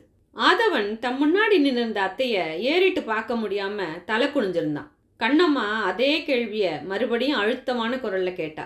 சொல்லு ஆதவா, சுஷ்மா எங்க? அந்த கேள்வி பிரம்மாண்டமாக எழுந்து எதிரில் நிற்க ஆதவன் தெரியாதுன்னு தலையசைச்சான். வாயை திறந்து சொல்லு ஆதவா, இப்படி தலையாட்டினா என்ன அர்த்தம்? 2 நாளைக்கு முன்னாடி நடந்த பார்ட்டியில் ராம்குமாரும் அவரோட இருந்தவங்களும் வற்புறுத்தவே மரியாதைக்காக குடிக்க தொடங்கினா ஆதவன். பிறகு என்ன ஆனதுன்னே தெரியல. மறுநாள் வெயில் முகத்தில் சுல்லுன்னு அடித்த பிறகுதான் கண்ணு முழிச்சான். கடற்கரை மண்ணிலேயே தூங்கிட்டதை உணர்ந்து அதிர்ச்சியோடு எழுந்து உட்கார்ந்தான். ஹோட்டலில் விசாரித்தப்போ ராம்குமாரும் பார்ட்டிக்கு வந்தவங்களும் விடிய காலையிலேயே கிளம்பி போயிட்டு தான் சொன்னாங்க. சுஷ்மா எப்போ போனா, யார் அவளை ட்ராப் பண்ணாங்க அப்படின்னு அவன் விசாரித்தப்போ ரிசப்ஷனில் இருந்தவன் தெரியாதுன்னா. ஆதவனோட காரை டிரைவர் ஹோட்டல்லே நிறுத்திட்டு போயிருந்ததால் ஆதவன் தன்னோட காரில் வீடு நோக்கி போகும்போது வெக்கமும் அவமானமும் அவனை பிடுங்கி தின்னுச்சு. ஒரே ராத்திரியில் எத்தனை கேவலமாகி போயிட்டேன், எப்படி என்னோட சுய அறிவை இழந்தேன். சுஷ்மா கூட இந்த நிலைமையில் ஏன் என்னை விட்டுட்டு போனா? இப்போ போய் நான் எப்படி அவள் முகத்தை பார்ப்பேன்? ஆதவன் வீட்டுக்கு போகாமல் ஈவினிங் வரைக்கும் மனம் போன போக்கில் சுற்றி திரிஞ்சான். ஈவினிங் கபாலீஸ்வரர் கோயில் தெப்பக்குளத்து படிக்கரையில் உட்காந்துருக்கும்போது தானும் சுமைதாங்கியை தேடி வந்திருக்கிறோங்கிற நினப்பில் மனசு கரைஞ்சது. இருட்டுற வரைக்கும் அங்கேயே உட்காந்துருந்துட்டு நைட்டு வீட்டுக்கு போகும்போது மனசு தெளிவாக இருந்தது. சுஷ்மாவை எப்படியும் சமாளிச்சிடலாம் அப்படின்ற தெம்போட ஆதவன் வீட்டுக்கு வந்தப்போ சுஷ்மா வீட்டில் இல்லை. வேலைக்காரங்க கிட்ட விசாரிச்சப்போ பாட்டிக்கு கிளம்பி போனவ வீட்டுக்கு திரும்பி வரலன்னு தெரிஞ்சது. அவளோட பெத்தவங்க வீட்டுக்கு போயிருப்பாளோ அப்படிங்கிற எண்ணத்தில் ஆதவன் அவங்க ஃபோன் பண்ணுறான். ஃபோனை எடுத்த வேலையாள் சுஷ்மா வீட்டில் இல்லை அப்படின்னதும் ஆதவனுக்கு அதிர்ச்சியாக இருந்துச்சு. ஒருவேளை தன்னோட வீட்டுக்கு போயிருப்பாளோ அப்படிங்கிற நப்பாசையில் சரவணனோட செல்லுக்கு ஃபோன் பண்ணப்போ, ஆதவா எப்படி இருக்க, சுஷ்மாவோட வீட்டுக்கு வா ஆதவா, அம்மா உன்னை பார்த்து நாளாச்சுன்னு சொல்லிக்கிட்டே இருக்காங்க அப்படின்னா சரவணன். அவனுக்கு தகுந்த பதிலை சொல்லிட்டு ஃபோனை வச்சப்போ கண்ணு மங்கி இருட்டிக்கிட்டு வந்துச்சு. சுஷ்மாவுக்கு பிடிக்காத இடத்துக்கு வற்புறுத்தி அழைச்சிட்டு போனேன். அங்கே அவளை கண்டுக்காம எக்கச்சக்கமாக குடிக்க ஆரம்பிச்சிட்டேன். எல்லாம் பெரிய தப்பு தான். ஆனால் அதுக்காக சுஷ்மா சொல்லாமல் கொள்ளாமல் போயிடுவாங்கிறத அவனால் நம்ப முடியலை. சுஷ்மாவுக்கு நெருக்கமான தோழி, கூட படித்தவங்கன்னு யார் கூடயும் அவள் நெருக்கமாக பழகி அவன் பார்த்ததில்ல. அதனால சுஷ்மா எங்கே போயிருப்பாங்கிறத யூகிக்க கூட முடியாத சூழ்நிலையில் விபரீத கற்பனைகள் எழுந்து அவனை அலக்கழிச்சுது. 2 நாட்கள் அவன் நரக வேதனையை அனுபவித்த பிறகு இனி போலீஸ்க்கு போகிறத தவிர வேறு வழி இல்லை அப்படிங்கிற முடிவோட அவன் கிளம்புனப்ப தான் அத்தை அவனுக்கு எதிரில் வந்து நின்னான். சுஷ்மா எங்கே அப்படிங்கிற கேள்வியோட. சுஷ்மா காணாமல் போன விஷயம் அத்தைக்கு எப்படி தெரிஞ்சது அப்படிங்கிற வியப்போட ஆதவன் கேட்டான். சுஷ்மா வீட்டில் இல்லைங்கிறது உனக்கு எப்படி அத்தை தெரியும்? சுஷ்மா வீட்டில் இருந்திருந்தா உனக்கு ஏன் கடிதம் அனுப்பியிருக்க போறா? கடிதமா? ஆமாம், சுஷ்மா வீட்டு டிரைவர் நம்ம வீட்டுக்கு வந்து சுஷ்மா கொடுக்க சொன்னதா ஒரு கவரை கொடுத்துட்டு போனான். கவர் மேலே உன் பேர் இருந்ததால் யாரும் பிரிக்கலை. ஆனால் சுஷ்மா உனக்கு ஏதாவது சொல்லணும்னா ஃபோன் பண்ணியிருக்கலாம். அதை விட்டுட்டு நம்ம வீட்டுக்கு ஏன் லெட்டர் அனுப்பணும்? அப்படின்னா சுஷ்மா இப்போ எங்கே இருக்கா அப்படின்னு எனக்கு குழப்பமாக இருந்தது. நேர்லேயே வந்து கேட்டுடலாம் அப்படின்னு தான் சரவணன் காலேஜ் போகும்போது என்னை இங்கே இறக்கி விட்டுட்டு போக சொன்னேன். அத்தையோட கையில் இருந்த லெட்டரை வாங்கின ஆதி அதுலேருந்து சுஷ்மாவோட கையெழுத்தை பார்த்ததும் புது தெம்போட படிக்க ஆரம்பித்தான். ஆதி, வாழ்க்கையில் முதல் முறையாக என்னோட கணிப்பு தவறி போச்சுங்கிற வருத்தத்தோட இந்த லெட்டரை எழுதுகிறேன். உன்னோட அமைதியான குடும்ப வாழ்க்கையோட பிரதிபலிப்பு உன்னோட முகத்தில் தெரிஞ்சதுனால தான் நான் உன்னை விரட்டி பிடிச்சி காதலிச்சேன். உன்னை கல்யாணம் பண்ணிக்கிட்டா எனக்கும் வாழ்க்கை அமைதியாக அமையும்னு நினச்சேன். வாழ்க்கையில் பிரச்சனைகளையும் மகிழ்ச்சியையும் பரபரப்பு இல்லாமல் எதிர்கொள்கிற உன் குடும்பத்தினரோட எளிமை எனக்கு கடவுள் தரிசனம் கிடைச்ச மாதிரி இருந்தது. அதுவும் அத்தையோட வளர்ப்பில் வந்த அத்தைக்கிட்ட பிரியம் வச்சிருக்கிற நீ ஒரு நாளும் தப்பான பாதையில் போக மாட்ட அப்படின்னு நான் நம்பினேன். ஆனால் நேற்று என் நம்பிக்கை முழுசும் பொய்யாயிடுச்சு ஆதவன். ராம்குமார் உன்னை தவறான பாதையில் அழைச்சிட்டு போகிறான்னு நான் எச்சரிச்சுக்கிட்டே இருந்தேன். ஆனால் நீ என் பேச்சை அலட்சியம் பண்ண. ஆனால் நேற்று நைட்டு என்னோட பாதுகாப்பை கூட நீ அலட்சியம் பண்ணுவேன்னு நான் எதிர்பார்க்கவே இல்லை. குடிச்சிட்டு நீ மயங்கி விழுந்ததும் ராம்குமார் என்கிட்ட ரொம்ப கேவலமாக நடந்துக்கிட்டான். நண்பனாக உங்ககிட்ட உறவாடிக்கிட்ட அவன் என்கிட்ட அப்படி நடந்துக்கிட்டதுக்கு காரணம் நீ தான்.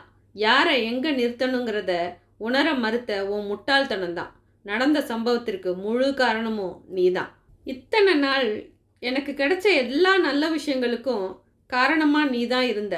அதே மாதிரி நேற்று நடந்த கெட்டதுக்கும் நீயே காரணமாகி போனது என்னோட துரதிருஷ்டம் ஆதி.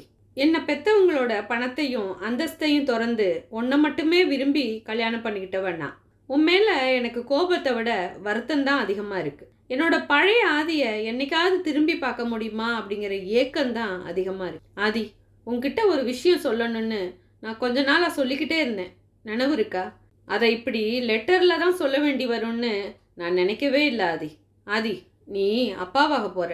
என் வயிற்றில் வளர்கிற நம்ம உயிருக்கு இப்போ 2 மாதம். இதை நேரில் சொல்லி உன்னோட மகிழ்ச்சியை ரசிக்கணும். நம்ம 2 பேரும் இனிப்போட நம்ம 2 பேர் வீடுகளுக்கு போய் செய்தி சொல்லணும்னு நிறைய கற்பனைகள் வச்சுருந்தேன். கடைசியில் அது இப்படி முடிஞ்சு போகும்னு நான் நினைக்கவே இல்லை. நல்ல வேலையா அன்னைக்கு பார்ட்டியிலேருந்து திடீர்னு கிளம்பி வீட்டுக்கு போனதுக்கு அம்மாட்ட சொல்கிறதுக்கு இந்த காரணம் இருந்துச்சு. ஒரு ஆச்சரியம் தெரியுமா? என் அம்மா கூட இப்போ மாறிட்டாங்க. தன்னோட வேலைகளெல்லாம் ஒதுக்கிட்டு என்னை நல்லா கவனிச்சுக்கிறாங்க. என்கிட்ட காட்ட தெரியாத பிரியம் என் வயிற்றில் இருக்க குழந்தை மேலே ஏற்பட்டிருக்கிறது அதிசயமாக தான் இருக்குது. நேற்றுக்கு என் அப்பா ஏதோ வேலையாக டெல்லி கிளம்புனார்.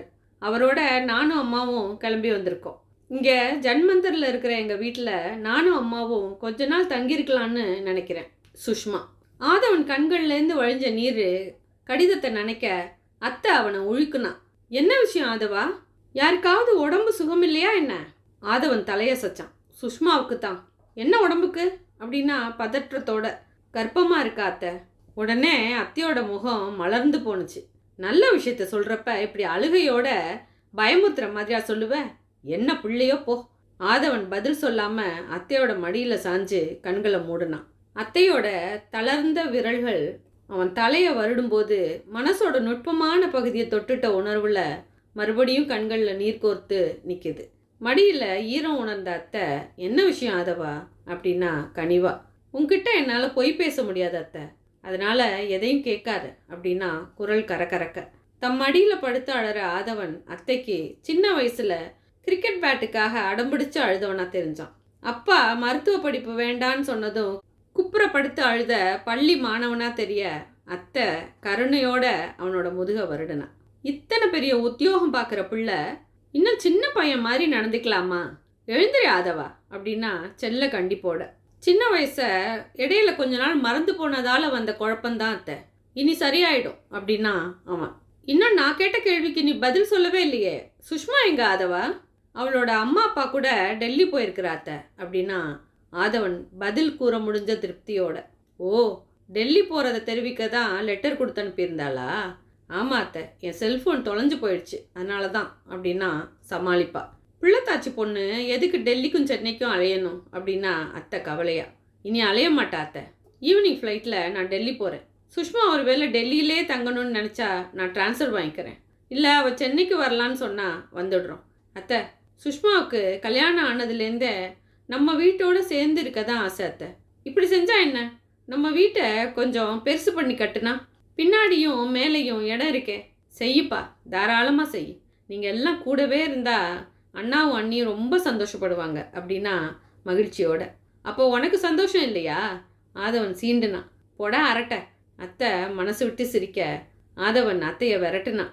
சீக்கிரம் உன் மகளுக்கு மாங்காய் தொக்கு இஞ்சி புளின்னு எதையாவது செஞ்சு கொடு அத்தை, ஃப்ளைட்டுக்கு நேரமாச்சு. தோ. அத்தை சமையலறைக்குள்ள வேகமாக போனான். ஆதவன் ரொம்ப நாட்களுக்கு பிறகு மனசு லேசான உணர்வில் துணிகளை பேக் பண்ண தொடங்கினான். அவன் பதவியில் அமர்ந்த பிறகு சந்தித்த முக்கிய புள்ளிகள், அவனோட வேலை ஏற்படுத்தின கர்வம் எல்லாம் மறைஞ்சு போக சுஷ்மாவை முதல்ல பைக்கில் போகும்போது சந்தித்த ஆதவனா அவனோட மனசு உல்லாசத்தில் மிதந்தது. கதையும் சுபமாக முடிஞ்சது. இந்த கதை உங்கள் எல்லாருக்கும் பிடிக்கும்னு நம்புகிறேன். கதை பிடிச்சவங்க எல்லாருமே லைக் பண்ணுங்க, கமெண்ட் பண்ணுங்க. Keep supporting and keep listening my stories. Thank you.